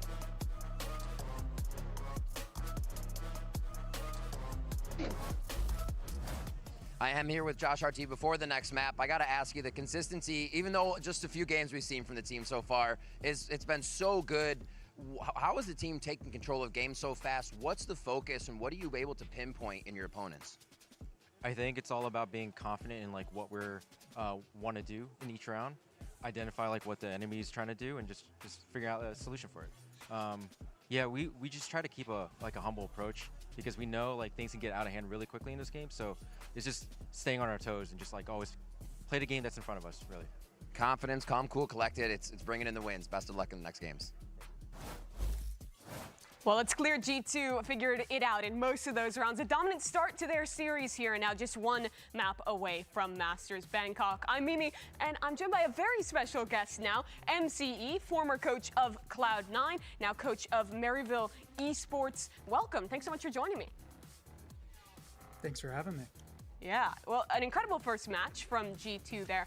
They've looked so good all tournament, and this dominant win on Abyss. What impressed you the most from watching that game? I think a lot of what you watch in G2 and what stands out is not only are their players very good mechanically, but the decisions they make in rounds are incredible. One of the last rounds you saw Valen push through completely, didn't over push, and had the entire information for the rotate. Every single player on that team is capable of that. They're all extremely high IQ players, and they just have such good trap plays and fundamentals and things set up from the coaching staff that, I mean, G2 looks great. And, you know, their Abyss has been great. They've been amazing on everything so far. Yeah, they've looked outstanding. But one of those high IQ players you're talking about is Leaf, who you coached during your stint with Cloud9 and VCT Americas, and before that, very early in his career on Chaos Esports Club. Talk to me about your time working with Leaf. What makes him special as a player? I mean, you see some of these players and you get to work with, you know, younger guys that come up and they haven't like had any experience. And people like Trent, people like Leaf, people like, you know, these kids that come up, they just do things and you're like, you know, why would you do something like that? And they're like, oh, I saw this, this, and this, or I heard these 3 comms put together in the round where everyone was. And they make decisions so quickly that it's crazy to follow. Like they just have almost like an intuition for the game that it just makes it so easy on them and their teammates that they can put everything together without seeing everything in a round. And it's a rare attribute to have. And you see a lot of the top players are just, you know, kids like this now. Yeah, Leaf has been described by other people who've played with him before as someone who adds a lot in game, is a very vocal player, but also someone who watches a ton of VODs, is spending a lot of time just watching Valorant outside of the game. How much does Leaf add in terms of the ideas into the game, the comps teams are running, and all of that behind the scenes? I mean, I think one thing Leaf gets some flack for is he doesn't play the game that much, like outside of practice, and he likes to play other games. Like he's just extremely talented. He does work hard, but like he doesn't put in 150 ranked games, you know, every 3 weeks. But what he does when he's playing other games, when he's playing ranked, when he's playing DM, he'll just have a matchup that he's watching like while he's doing other things. And because of that, he sees so many different things. He'll watch, you know, other people's streams. He'll watch all these different sources of information to put those things together because he identifies like what he likes. He's like, yo, coming into practice, I saw this really cool trap that Team Heretics did, or like Benji's doing this cam. Like, why do we think this cam is good? I think it's because of this. We should definitely try this out. And having a player like that is a, you know, dream situation, especially for an IGL like Valen, that Jake can just sit there and trust everything Nathan's saying inside of a round because he's like, yo, I think they're doing this trap. I'm going to try to take B space. And you see everyone in this G2 team just have that kind of knowledge. And part of that is because they all watch things, they work hard, and they have a great coaching staff. Well, thank you so much, MC. Clearly, Leaf, an excellent attribute to his team. If you want to check him out, make sure you're watching Collegiate Valorant as well with Maryville Esports. Thank you so much for joining me, MC. Thanks for having me. It was great to be back. Let's check in with our other coach now, Kaplan with Sentinels, and hear his thoughts ahead of map number 2. I am joined by Kaplan after Abyss. Looking at how in previous games we've seen how fast the team can adapt and organize themselves. What do you think prevented them from doing that against G2 in map 1, and what are you looking forward to map 2? Yeah, I think we started a little cold, and I think that's all right. We're a team that's still working out some issues in matches and on stage. G2 are an incredible team, and it's a big game. It's we got a chip on our shoulder, and we want to go to Bangkok. I think there's a little more pressure than usual. We started a bit cold, but hey, it's their pick. I'd rather start cold on their pick than ours. You know, I asked them what's the score, and they know the answer is 0-0. We plan to play 3 different maps. We plan to beat them on the next 2. So. All right, Kaplan. Thank you for the insight. Best of luck. Thank you for joining us.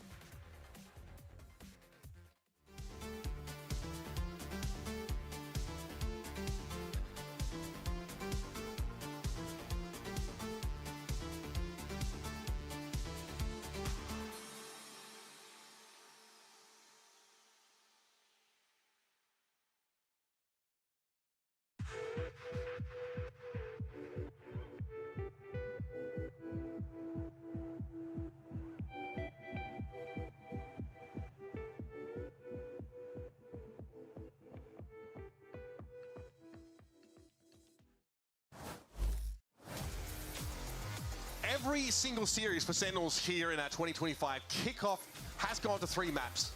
This one is going to be no exception if they have any hope of qualifying here and now for Masters Bangkok, getting into our grand finals. And how have all those series gone for G2 so far? 2-0, 2-0, and right now it's 1-0. But we are headed to Sen's map pick Pearl, where they've been playing a hell of a lot of Taeho. That's what John has been on the entire tournament up until that last map. And really, that was the first time we saw Sen playing. Now, obviously, double controller is a little unorthodox, but still playing a lot of the default Abyss agents that we saw prior when it came in 2024. But for everything else, all the other maps, we're looking at these 2 teams as 2 of the teams that are trying to push the meta forward. They are playing the new agents a lot of Taeho, a lot of Vice, and a lot of Chamber in the case of Leaf. We saw this double Sentinel comp from G2 just tear Leviathan apart. Sen, though, they've got the VOD footage. They can get answers to this. Both teams have shown us a fair bit of their Pearl play style. This is the expected Sentinels composition. Taeho for John QT again, who's obviously spent most of his kickoff on this particular agent. Again, probably like one of the players with the highest number of kills just off the salvos, so been very good. But some criticism that, you know, Sen have drawn is that they play these really intricate compositions with a lot of moving parts, Wyatt. And what let them down against Loud, especially in the first half of that series, was that the fundamentals kind of weren't there. They were too busy just spamming util with their guns put away. We want to see that fundamental, that floor rise to meet this occasion, as G2 definitely no slouches in that department. Yeah, when this machine of Sentinels with this utility dense comp is working at its best, though, it is phenomenal. It is so tough to deal with the barrage of initiator util that they have on offer. They want to fight for A early, G2 meeting them, but ultimately routed due to those guiding salvos. You just have to get out of the way. That's what they do. G2 also no presence here towards Art or Connector there. So it is just going to be the 2-player crossfire over on the A side for the time being. The rate playing very far back, and there is going to be some movement here in the other side of that mid door. Curious to see if Jaw wants to get even more proactive, try and push past that door. There is a trademark here outside of Art.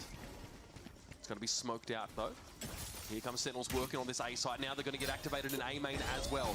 Arkrose is going to flash Trent out, but he's still going to set this one up, trying to get information with a recon, but Sentinels are way too fast.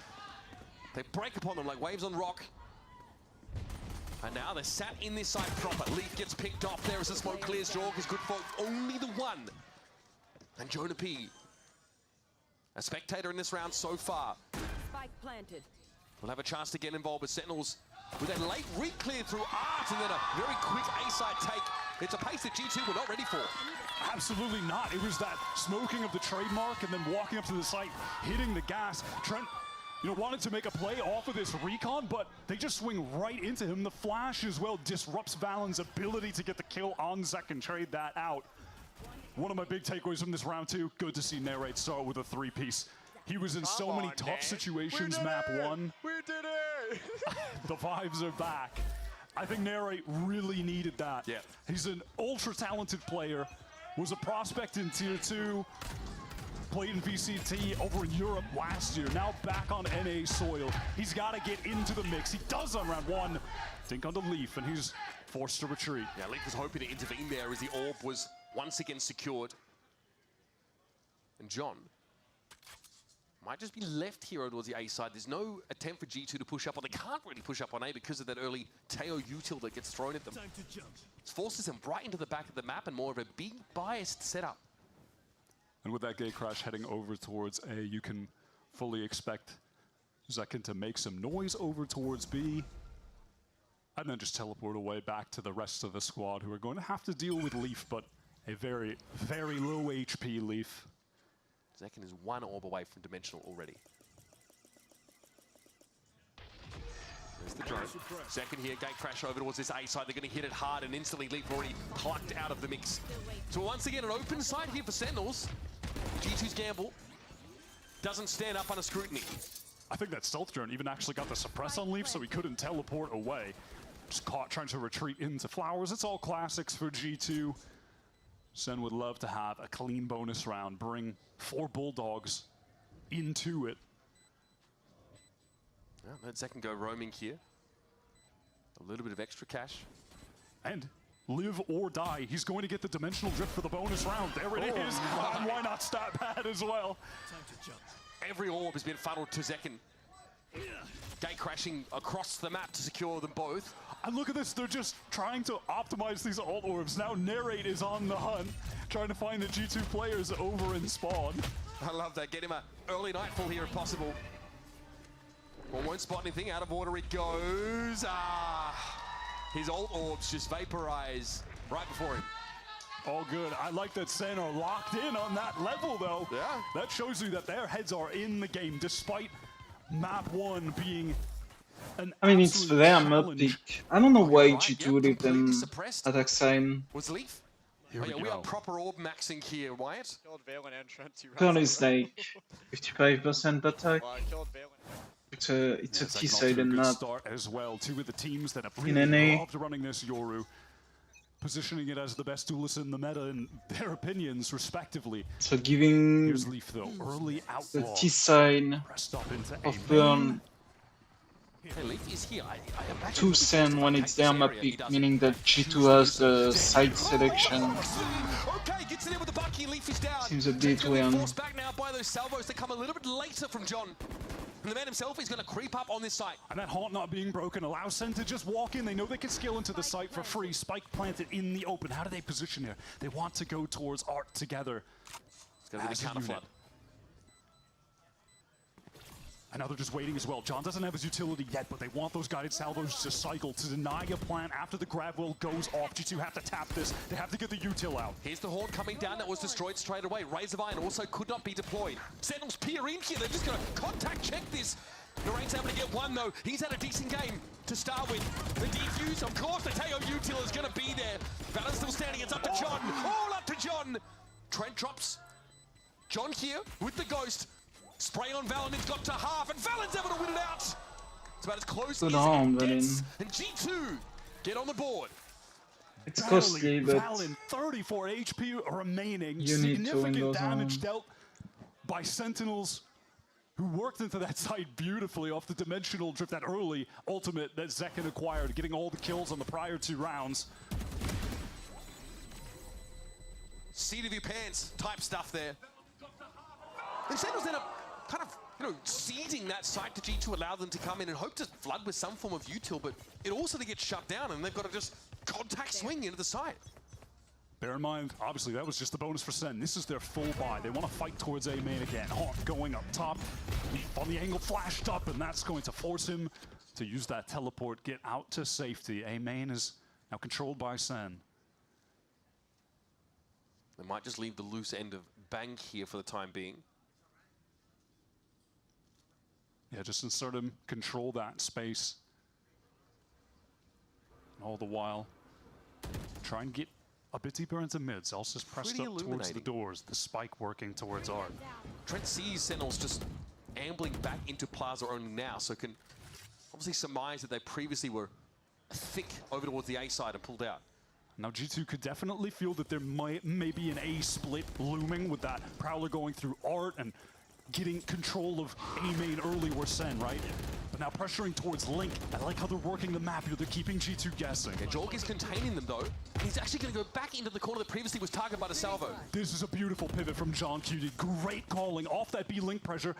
Drew Trent away. They just have to break this trip. There it goes. Getting into the A site now. Oh, the pressure on Valen. Nightfall coming through. Now all of his secrets going to be laid bare now. They know the Valen is going to be tucked here by Dugout.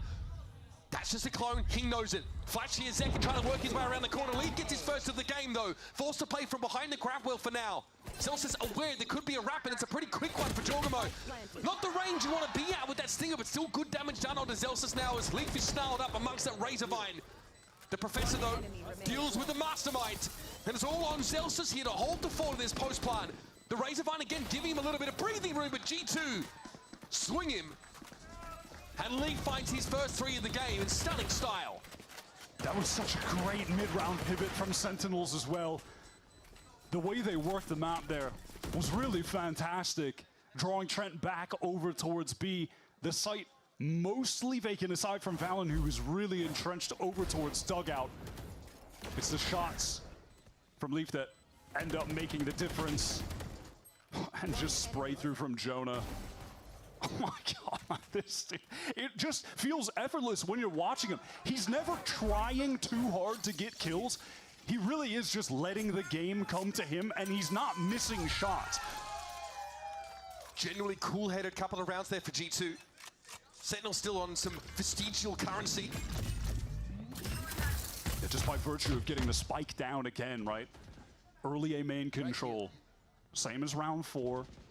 Last time they left a bang there to just keep a watchful eye while they work the map elsewhere. This time, no Leaf though over towards A main for the defenders. He is set up here with Jorg towards mid doors. Yeah, this is how G2 set up their first pistol round actually, with the Jaw Leaf duo right there. And Leaf with that Outlaw does have a couple 125 HP, light armor targets to one shot. That's Bang and Jean QT. The narrowest of gaps. Get something here, the reaction time, not quite there. Zelsis with the punish. Goes quite low himself, one of the few 150 players on the field. Prowler comes in. Jorg has to stave off all of this frustrating util from Narrate. He really wants to pay back the favor, find that trade. At the very least, gets some valuable utility out of Narrate right there. You know, the Prowler expended. Sen have gathered up, though, for the B hit. After Zelsis is able to find that kill with the high bullet penetration from the Guardian. They'll have to deal with the sheer wall. They want to get this procced ASAP. Zekin, of course, knows this. He would like to get into halls and be a bit of a nuisance, but Jonah P is going to see that gate crash coming. He might have to give some of that space up now. Here come the salvos. Razorvine also going to be deployed. C's committed to that as well. Jorg's on the corner, though. Jorg's on the corner! Holy shit. 4-4, the Jorg set up on the swing. Now Celsius has got nothing left to do. Oh, Trent. Steals the ace. But I think the point is the same. G2 dismantle Sen's all-out push. Time dwindled so low for Sen. That is tragic. Bro, you are calling a timeout instantly after that. Insane lineup. Oh, Neri trying to get in for the trade as well. He didn't even move his mouse. Knock the dominoes down. I just had a feeling about that. Seeing Jorgamo in the corner. Well, I'll tell you what, so much of the narratives was, hey, G2 don't need Jorgamo to pop off to win these games, but when he does, just incidentally, I don't think they're going to be complaining. This has definitely been Jaw's best series so far with the G2 team in kickoff. Phenomenal stuff. It's frustrating for Kaplan because those first couple of Sen rounds obviously went off the pistol. They're working their way towards a bonus, fair enough. But it's in the post plant that the wheels tend to fall off. When Sen have those pretty fast hits, they slow down the tempo so much in that round. And they know what they're going up against. They know they've got to deal with the Vice util. They know they have to hit the side through the Seas wall, but they've got the Tejo to keep so much of the defenders at bay, but they don't account for Jorgamo. What's frustrating for Sen is that they've had good mid-rounding. 2 rounds ago, that pivot that John called going over to A with the sight only having one player, then they end up losing post plant. There, the real mistake was letting time get so low against the Vice, they have to wait out the wall, so when they actually get into that execute together, they have so much to cover in such a short period of time that Jaw really just goes unnoticed when the focus was on Jonah P playing back halls. So tough. So tough. Zekin has the Sheriff into this round, the only weapon of any note for Sen. Okay, different setup here. This time for G2, they've actually sent Leaf over towards Art. Just hold a contact angle. And Sen do fight a little bit for A. Probably not expecting to be allowed to get so far. That probably tells them that the chamber is not on the A site right now. At the moment, G2, they don't have to do a thing. You have Jonah jump peeking over at B long, spotting nothing out. Passive angle being held from Leaf. Outlaw again. Definitely the player taking the most advantage of this weapon right now in Americas 2025. Has Art on lock. Yeah, Sen are very wary of Art, and the double swing just doesn't give them any catharsis. Leaf has one bullet for each of them. Jorgamo's going to give them some room here now. Let them trundle straight down Link. And the Rays of Iron does nothing to catch him. Just another example in the long line of them in Kickoff so far. We're doing this again, guys. Oh, I love that. Okay, beautiful little high-low. Zekin actually just swung that from the off angle. Right, so away we go. Outlaw to hand here for Narrate. He's picked that one up in 3 plays here for Sen. 17 seconds left in the round. They're going to go for the plant. Once again. Oh, what? Clone whistles past. Narrate takes damage from God knows where. It's going to be Zekin to find Valen, though. Trent is tucked in here. He can stand in the safe zone, though, between those 2 salvos. But it needs to be impactful. John!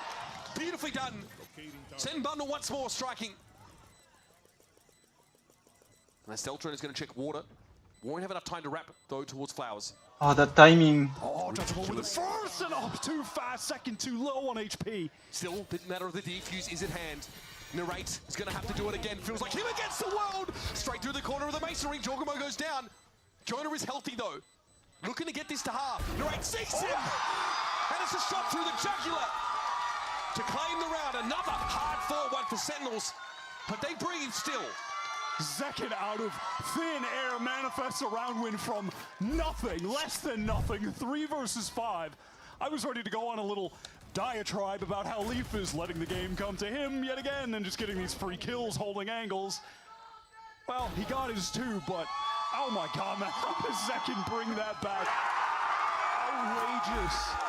And it's putting G2 in a dangerous situation economically here with multiple players below 1K. So many ults on the board for both teams in a pivotal round 7. Yeah, tour de force though here for Leaf. So can play similarly.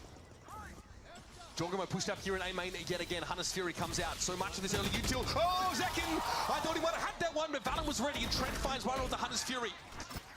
Aldo is going to check over towards Connector, spots 2 Sentinels players. And he's at Steel Garden. G2 disarmed for the time being. They've got to give this space up. That forces Trent out, but they can play for the retake. They have a Cosmic Divide as well to cut off one of the crucial angles when getting back in. Bang stuck on default. Narrate far forward. Those 2 players have to go off, and Narrate gets the first. Down to 33, but he might be able to take that space up here over towards Flowers. There's nobody else there from G2. They're all trying to come in from secret. There's that retake wall coming down now. Narrate has the wrap. He has a golden opportunity to send this one out to the fences. It's just Valen standing. Now on the 1 versus 2, but this is carpeted in utility. 31 points of health. He'll go through the wall. Absolutely unhinged stuff from G2's IGL, and bang, he's in just the right spot. Narrate has come to life, rejuvenated after map 1.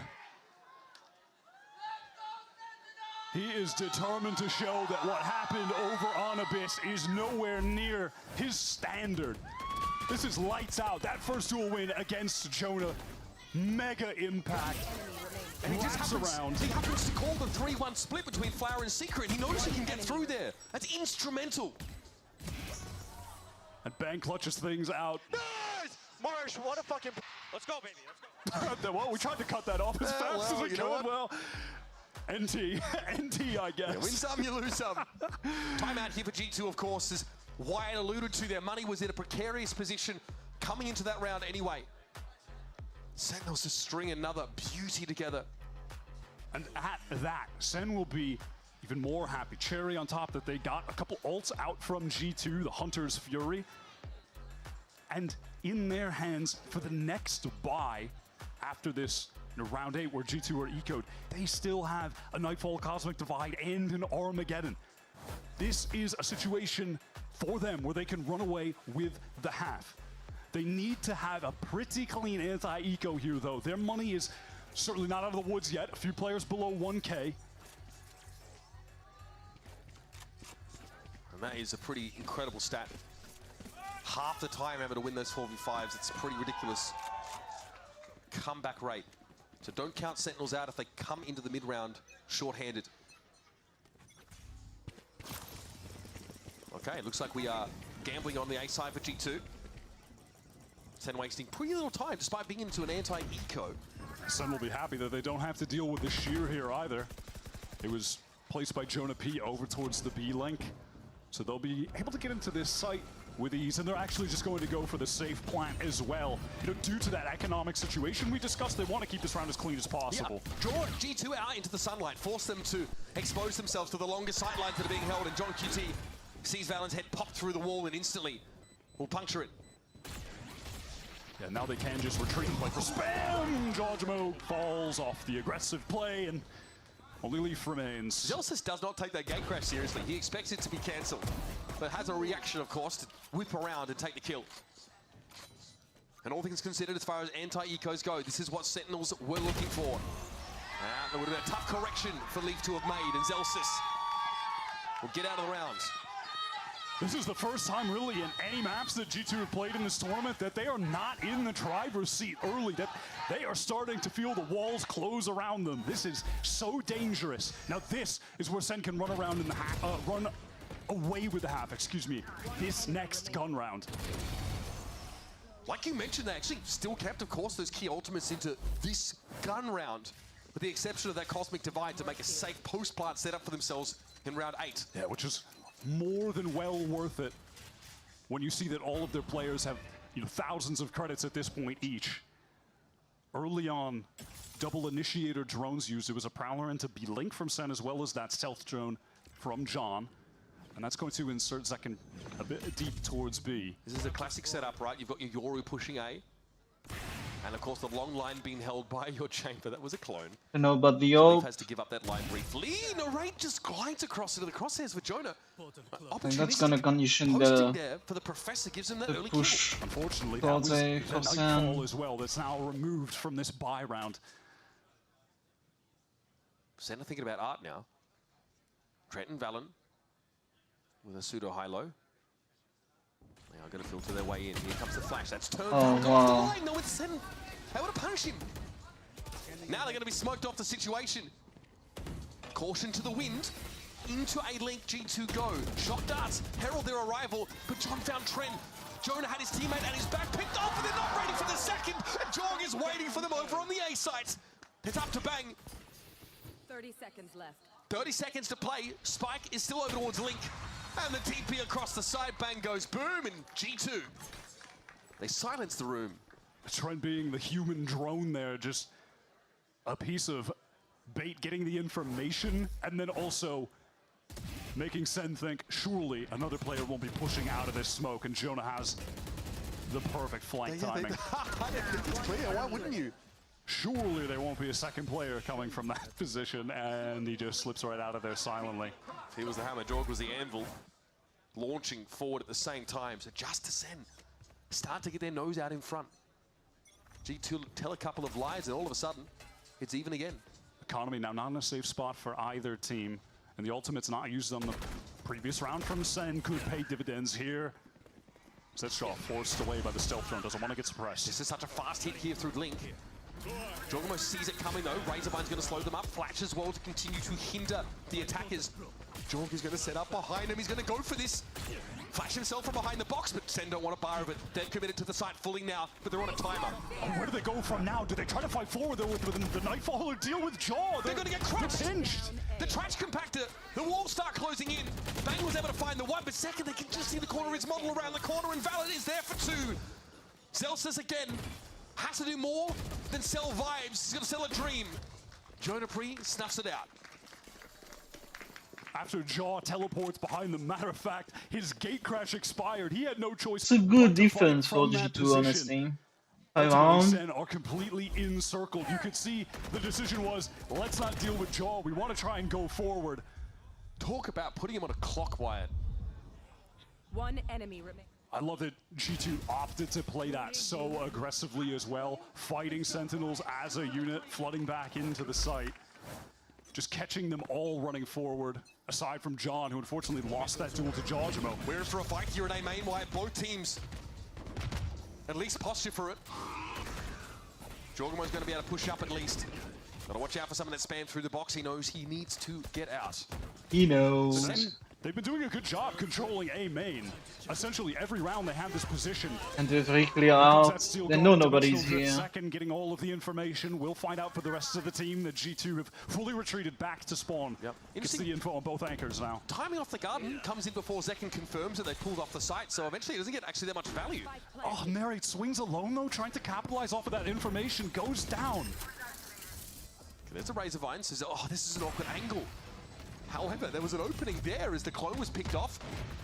Gravity well catching two players. John's able to deal with Leaf, and it's going to be a big stack here. But Jonah and Valen will get there. Everybody for G2 involved, but second holds it down. Can he make it a third? Gets the info on Trent.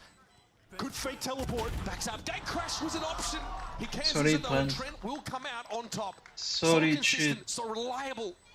And he'll get the defuse. Oh, he just wanted to hope that the crosshair would have And been he's one of his right ultimates. side from Trent's point of view, but he's just too swift, and Zekken too low HP to win out the 1 versus 3. Oh, battle of tanking the shot. Yeah, that's a battle of two players that have been winning a hell of a lot of clutches for their respective teams. Trent brilliant there on Abyss. That's a bit of an inflection point that round, I've got to say. Sentinels here last round of the half. A bit to buy in for. G2, of course, have a decent retake behind this Cosmic Divide. Sentinels have, of course, fully invested here. This is the last round of the half, the last opportunity. It hasn't been too bad so far, though. A pretty competent attack side. They'd love to tie things up here. Maybe get Bang and Orb, have that Cosmic Divide ready to go. Valen has his for the defenders. Trent one away from the Hunter's Fury. All key little elements of this round to keep your eye on. We haven't seen too many of these slower Sen rounds. And when they ended up finding nothing in mid and pivoted to be late, they were picked apart. Oh, Jorg also just flattened 4 of them, but that's just a detail, really. So John is exploring that B side of the map. A bit of overkill for just one drone, but sending a message, RG2, do not come to B. Sentinels acquiesce.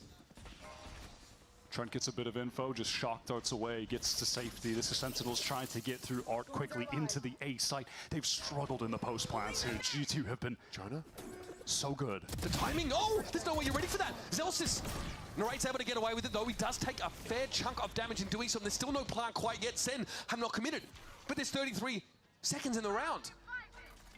Cosmic now getting thrown up to waylay them even further. Sen have to make a decision. They're slowing things down, and G2 are falling off. They're going towards B right now. The site is lighter. Second Cosmic Divide. They're going to double back. Map getting cut up here. And then Jorg over the top finds one. Valen has been so good on these retakes. This round, no exception. Finds himself 3. Put G2 ahead by 2.5. Both sides displaying some great play at that A site at times, but towards the end of the half, it was all G2. Flooding in at the right moments together. Again, just displaying the fundamentals, the way that they're all able to push through this Cosmic Divide together. Off that flash from Joel. Oh. God, Valen is a shooter when he needs to be. He's a problem. That is raw sauce, no ketchup, Wyatt. There's been a couple of those moments from Valen in similar situations. Guys, been so crisp today. We're going to go to a break, folks. When we come back, a second half of what still might be a decider map in this series if G2 have their way. Winner, of course, goes to Bangkok. We'll see you in a moment.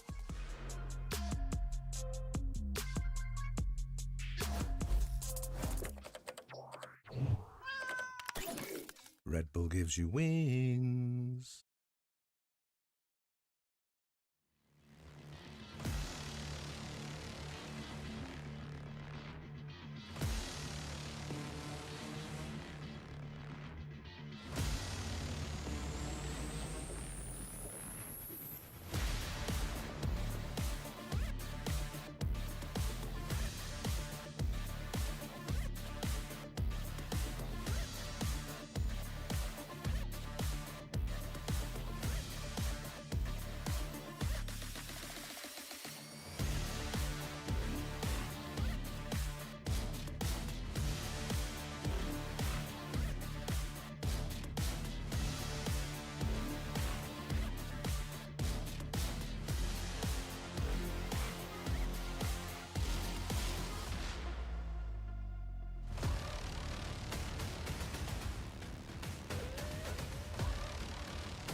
The two most brilliant IGLs in Americas are locked right now in Death's Duel.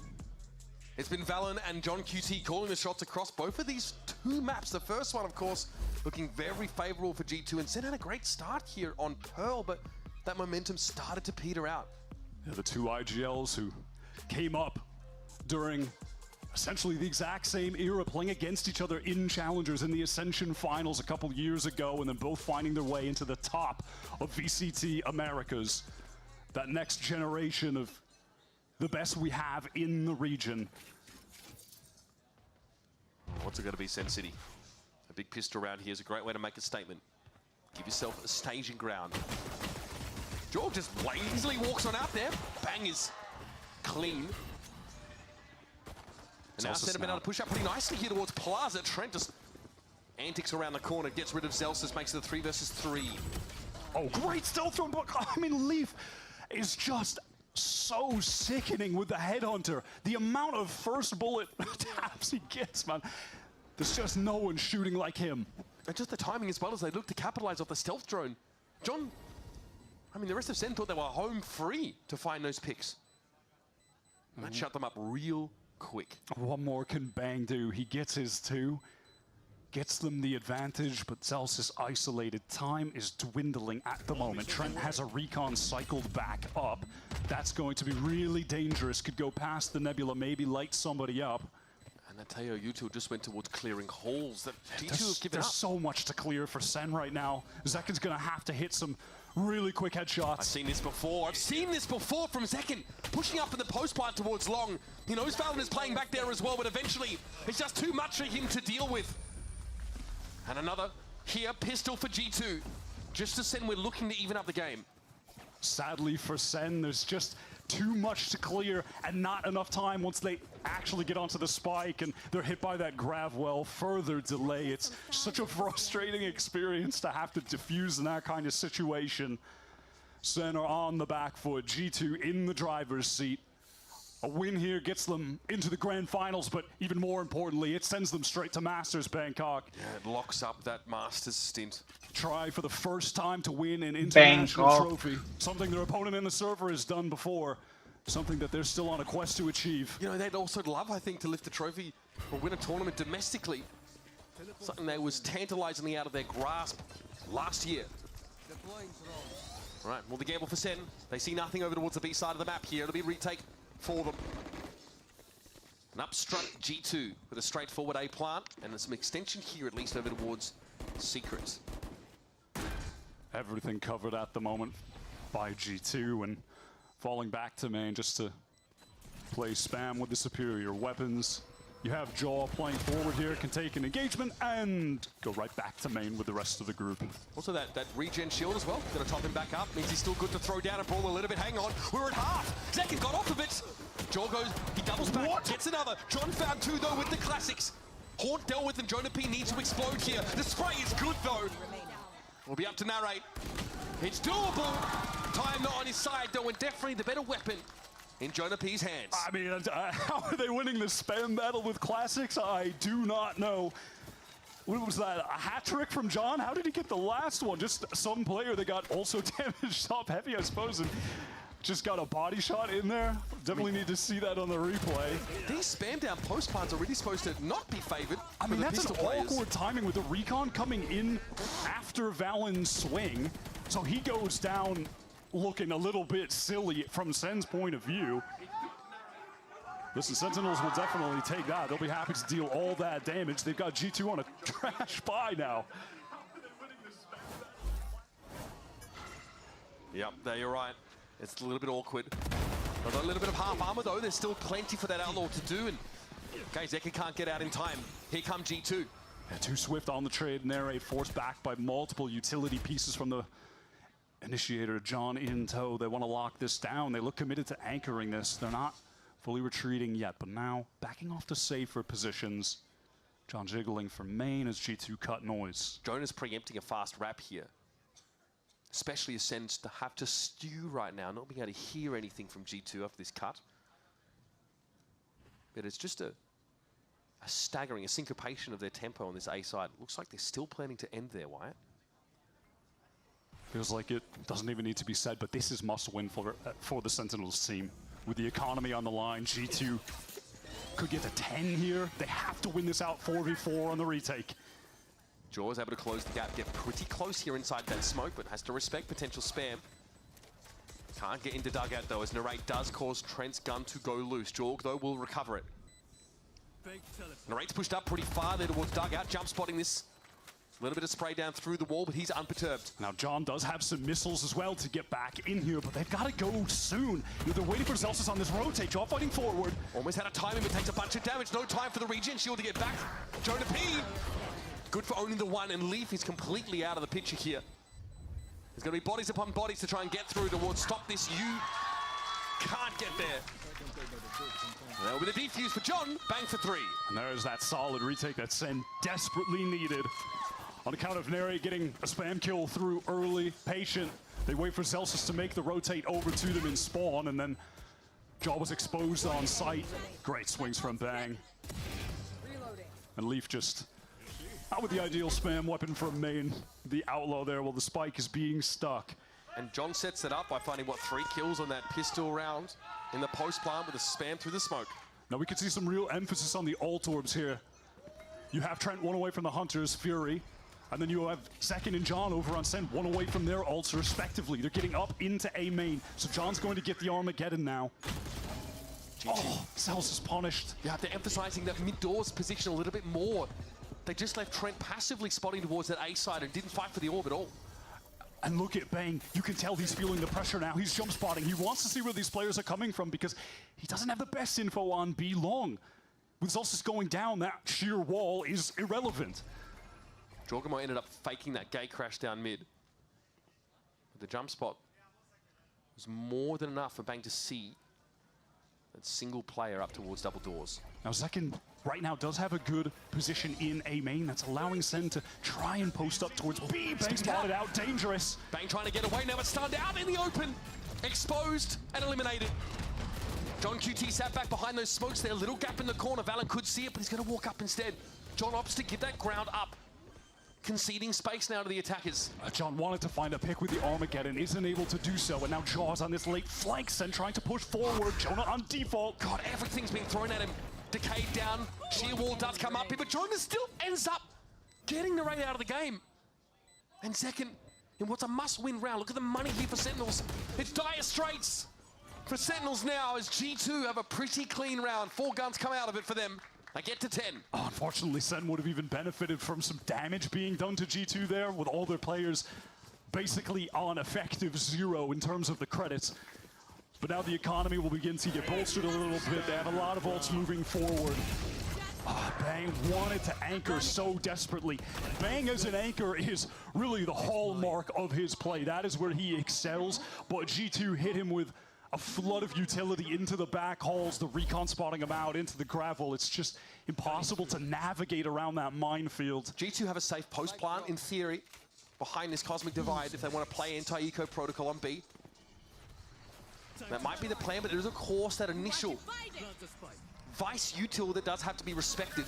They want to ensure they get to 11. Center trying to stop them with a force buy, by the way. They've invested everything into this. Oh no, Bang! He emerges on the other side of the wall, so he doesn't get the sound cue, just swings it. That's dirty stuff for Jorg. Drops down, would put Batman to shame. And now you've got 2 guns left for Sen. Jorg just doubles back through the wall, and John can't even get a lucky kill. Now you're in that post plant. Sentinels just forcing for the rest of the game at this rate. Narrate finds the one, but Jorgamo has been tearing them to shreds one by one. A Jaguar unleashed. And Narrate doesn't have the bullets to get him out of this one. 4 for Jorg, 11 for G2. And frowns for Sen City. Man, said it prior, but for Jaw, this has been his best series so far.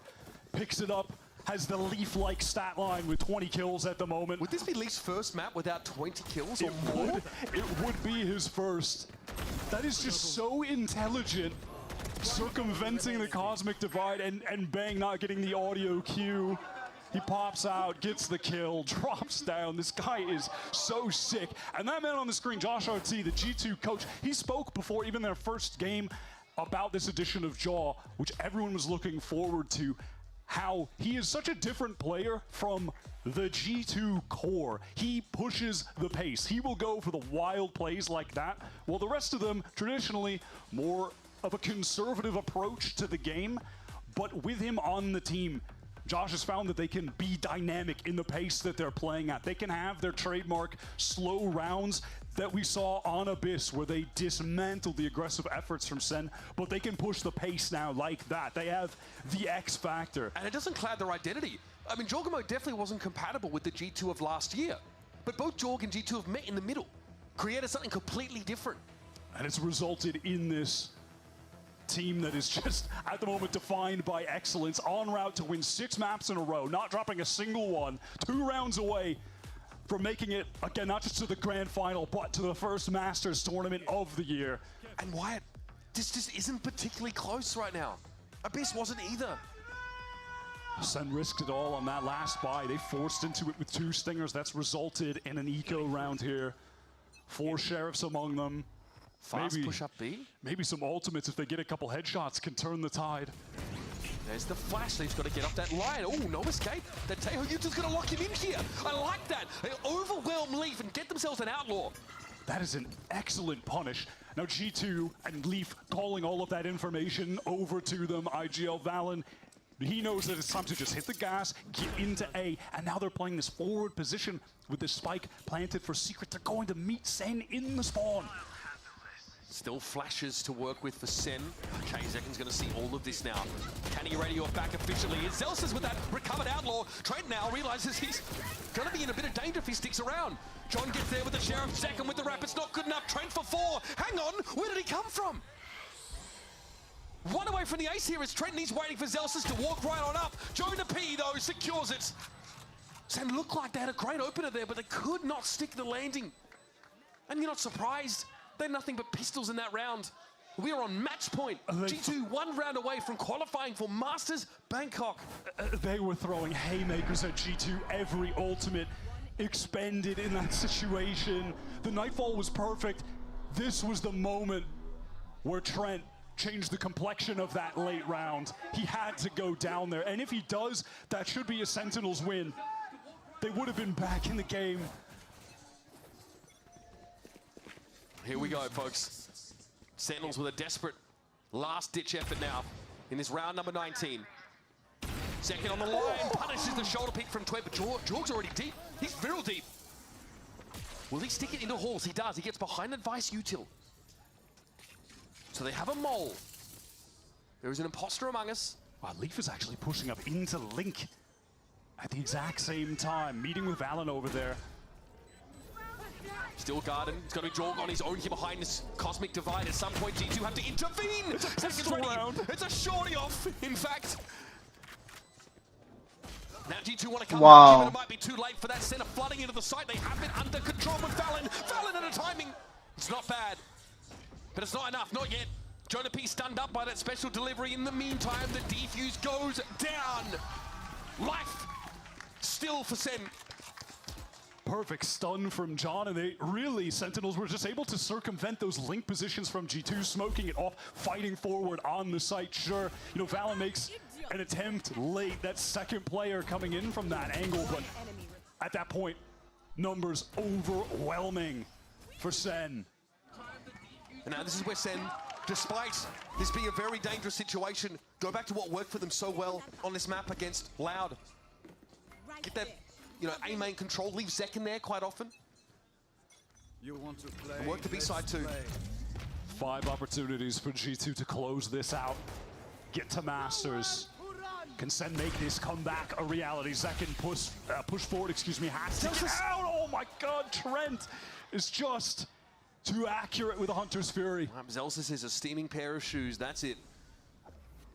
Zekin was forced off the line, but the Clone hasn't had an impact in this round. The beat presence for G2 is minimal as they have pivoted to an A main that was uncontested, to a site that's only being populated by Bang. And he's about to get real busy. This might just be another fantastic call from Valen to close out the game, hitting the site with only 1 player. The multi-swing is just too much to deal with. Bang feeling like Narrate from that first map, all on his own. And Island that is covered by the G2 Tsunami, and now we fall back to the post-plant positions. G2 don't have any deep site positions. No one at dugout. All playing from A main, and a late wrap here through Art should come. Oh, and Leaf gets the kill onto Zekin. They have post-plant utility as well. The shots exchanged. Goes low. John QT managed to hit that big 140 shot, and Narrate's able to move up there. Checks Art. The late flank is thwarted. Here's the C's. No one caught in it, and Jorgamo. It'll have to be him. Narrate, try as he might. Can't do it. And G2 is more than just a statement. G2-0. It's a lifestyle, baby. This team is just simply excellence. 6 maps won in a row. A whole bunch of different maps too, by the way. It feels like their map pool is just everything at the moment.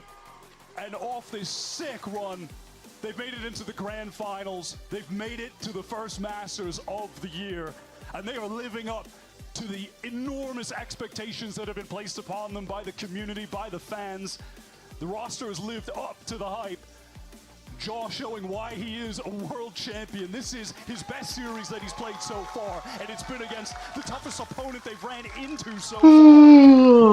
GG, G2. 2024. This is a G2 that put the work in the off-season to get Jorgamo acclimated, so they could hit the ground running That here is in Americas. kind of And their disappointing. performance so far has been nothing short of flawless. They now will wait in that grand final. They may be looking at Sentinels again in that game. The lower bracket is a treacherous place to be sent to at this point in kickoff. I've got to say though, that clean play, the team play, just as Leaf highlighted, was more than enough to overcome the heroics today. And since a couple years ago, when that rivalry between the M80 team and the Guard back then with the 2 IGLs of John Cutie and Valen, this is the 10th time they've gone back and forth in matches. Valen is up 6-4. They are 2 of the best that we have in the region, if not the 2 best. Sentinels have brought out some of these really interesting compositions with a lot of bells and whistles, but the fundamentals let them down a little bit against Loud. They made that a really close map, and up against G2, you can't come in half-baked. You can't come in without all of your hatches battened down, and multiple points. We saw Sentinels get exposed, despite some moments from individuals that you've come to expect from this team. They were not able to show that level of play consistently enough to topple this juggernaut in Americas. G2 are the real deal. That second map was the first one where Leaf actually had an off game. Every other map up until that point was dropping 20 minimum, including map 1 Abyss. And it just doesn't matter because this team is so well-rounded. The consistency is there. All aspects of their play are firing on all cylinders at the moment. You can't be anything but impressed. There's a reason that they're driving so much hype at the moment. There's a reason people are thinking they could be the ones to win Masters. They've made it there at the very least. A lot of those round wins really sucking the air out of the room here as Sen City fell further and further into dismay. But it's not over for that team, of course. They've got to go down to that lower bracket, of course, and you know, either Crew or MIB might be awaiting them. I'm curious to see how that evolves. For now, though, we're going to go down to Riv on the stage for our Verizon post-match interview with the one and only Professor. With you.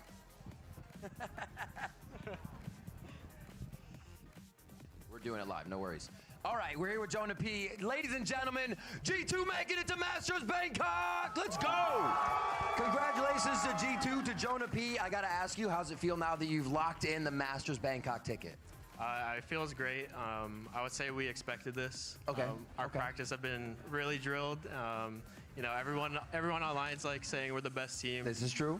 But we're, you know, qualifying for Bangkok was really the goal. But for us, we actually want to win a stage for once. It's our 3rd time in a row, so we're going for it all. Yeah, you got it. It's in your sight. I got to ask you why. Starting with the maps, let's go back to the game. Why was Abyss so dominant? I just want to start there. You guys came out firing.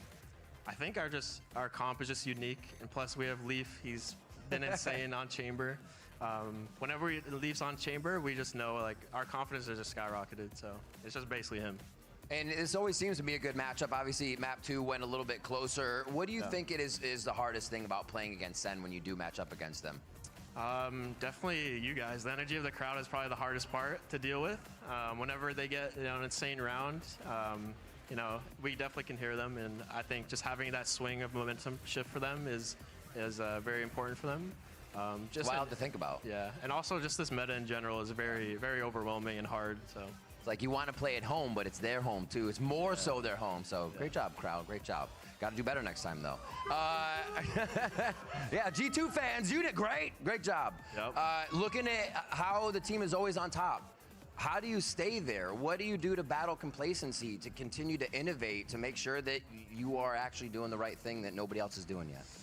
I mean, I don't think we've ever really been at the top yet until now. So, like you said, try not to get too complacent. Just keep grinding, keep innovating. Don't get comfortable, basically. You know, I was gonna call out NRG, but you know, NRG had their win in the offseason. Everyone predicted them. And then, you know, I'm not saying they got lazy, but I think that's like standard for teams when they win an event is, you know, to get laid back, and that's not what we're gonna do. So. Right on. And for you, final question for the professor: what homework have you given yourself this year? What are you working on, and what are you looking forward to? Honestly, what I've been working on, I pretty much just stare at my mini-map with stun out every round, and Jogamo tells me who to stun, and I either say he's stunned or, oh shit, I'm sorry, I missed him. And, you know, that's pretty much it. Right on. Well, everything's working. Congratulations on the match. Congratulations on Master Bangkok. Let's hear it for G2 Esports one more time. We are going to go to a quick commercial break, but when we come back, we have MIBR versus Crew. Don't go anywhere.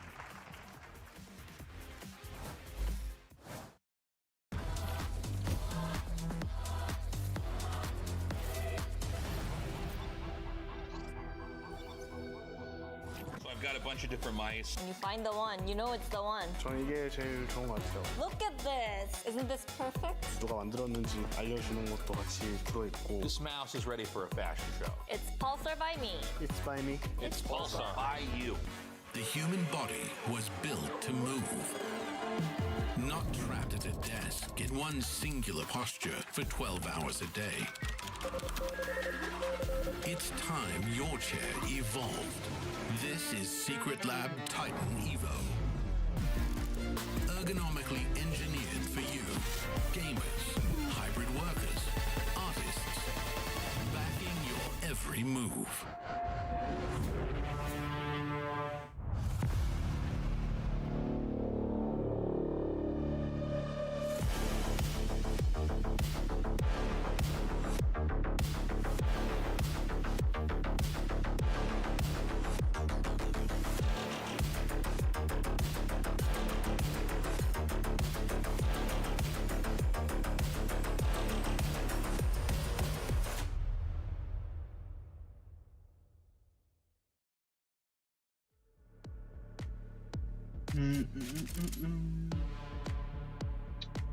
Maybe a Crew coming up next. Definitely not a matchup I was expecting. And I was expecting Crew to do well.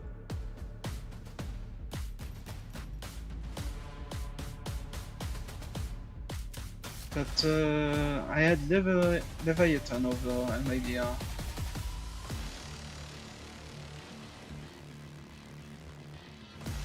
But then again, MIDR is the Earthpass team, so...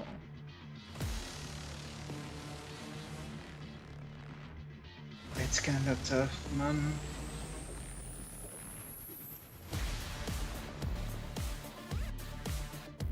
Earthpass is the fucking god when you think about it.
Mis expectativas contra el partido de mi BR son bastante altas. Siento que jugar contra los equipos brasileños siempre es un juego de mucho firepower.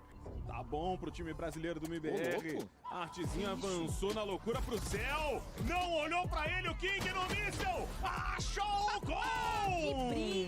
O que eu acho do nosso jogo contra a Cru, sendo sincero, eu acho que vai ser um jogo difícil. Porque o time da Cru é um time bom, eu conheço todo mundo dali. Adverso, eu tenho muito carinho pelo adverso, inclusive, mas chegou no servidor adversário. Sin prevalencia lo tiene de frente. Encuentra la eliminación adverso de cara 1 para 1. Tiene 46 de vida. ¡Del adverso! ¡Del adverso!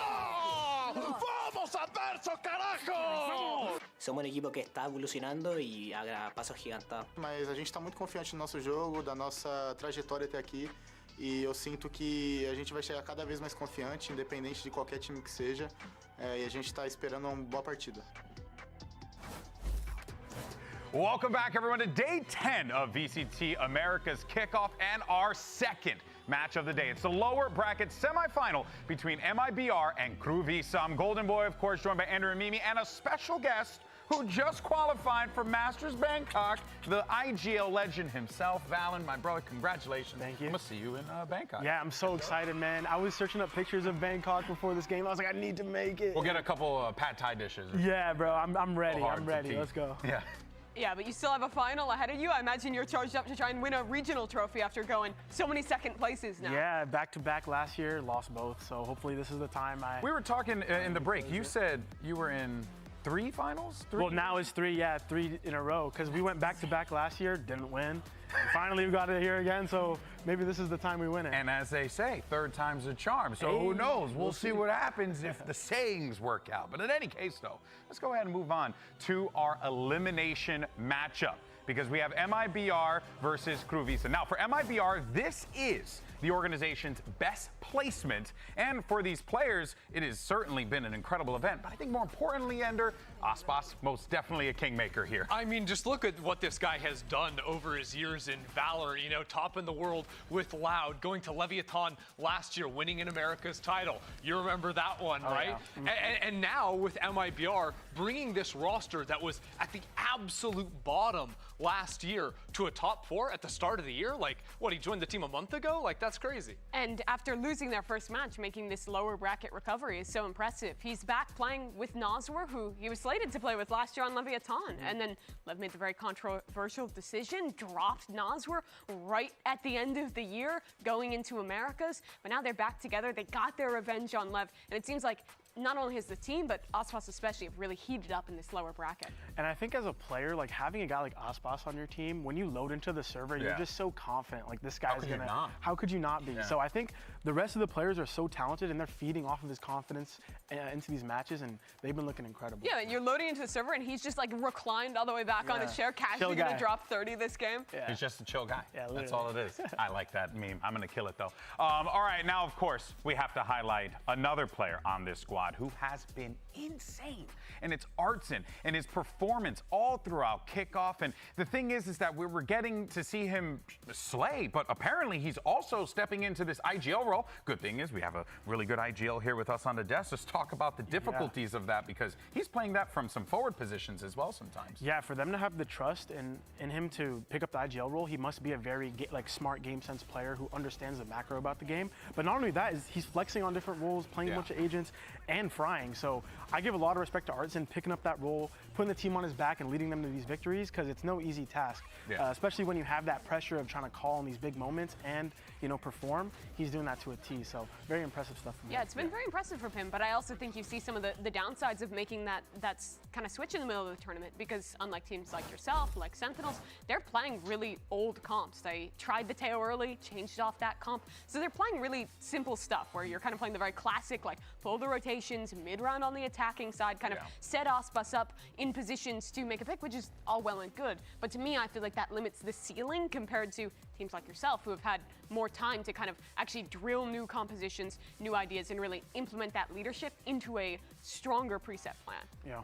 Very close. I do think there is something to be said, though, like even if they are playing older comps, like especially like the double duelist on Split where Artson's flexing over and picking up the raise, I still think that even though we've seen that in the past, like you're not getting scrims against that type of stuff every day. So I feel like it's still like hard for teams to adjust to unless they have time to prep in advance. Yeah, definitely. But I think with this team being so new, I remember they also talked about some of the lack of practice time during the offseason for them because they were newly formed.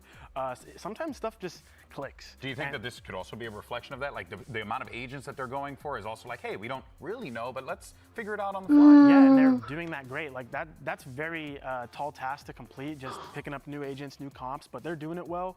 And so big shout out to Arzin. Like that guy's frying. Yeah.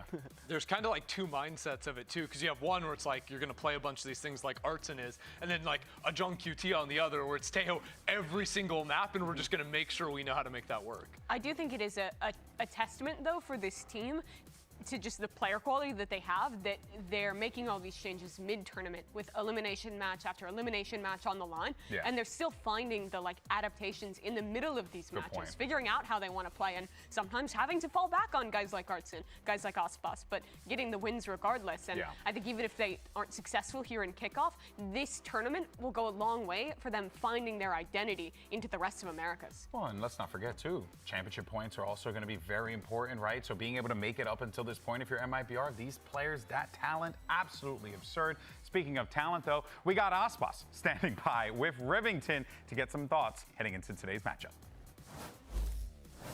Aspas, you've been on a tear this year, fragging out of your mind. How is the team setting you up for success so you can be so good every game? It's very simple. Like here, everyone trusting me and everyone respects me, and that's all I need. Easy confidence. Final question for you. One game loss at the start of kickoff, but you've won 3 since. What changed in the team mental after that game? Basically, before that game, we didn't have almost no prac. After that, we won the first game, and we got like a week to prac. So basically, after the loss, we got some time to practice and prepare to the next matches. Easy. Practice makes perfect. Aspas, thank you. Good luck in the game. Vaughn, you're saying it. It's just a chill diff. The guy's just vibing so hard in that interview. I think it's important as a player, like just being chill, try to level your mind, kind of quiet out the noise, and he's like the epitome of that. So I can tell why he's so good. Yeah, I mean, there is an argument to make where it's like, maybe you're a little too chill, but honestly, not in Aspas' case. I think he could be even chiller. You know what I mean? Colder. Just playing with the seat all the way exactly. back. Like, just go, really full send it, you know? Anchor back, just go be good and live your best life. Despite chilling that hard, he has a crazy record against Crew. He's only lost to this team once before, all the way back at Masters Copenhagen, which just so happens to be the last time that Crew ever made an international that was not a Champions tournament. But since then, he has been absolutely undefeated against this team, and it's just kind of owned Crew and Kesnet. It is crazy, like looking at the sort of like old clips here from the teams. Although I will say that Crew also had another very bad record going for them historically up against Finesse the other week, where they'd only ever beaten him on 1 map. So this new Crew team does have a lot of new stuff going for them this week. I mean, Val, what do you make? I don't know if you had a chance to look at Crew, but you know, you're familiar with those guys. You've been playing against them for a while. What do you think of this squad? My opinion on Crew is that if you give them a hot start early, you could just get destroyed, and you have to be the team that has the mental fortitude to come back against them.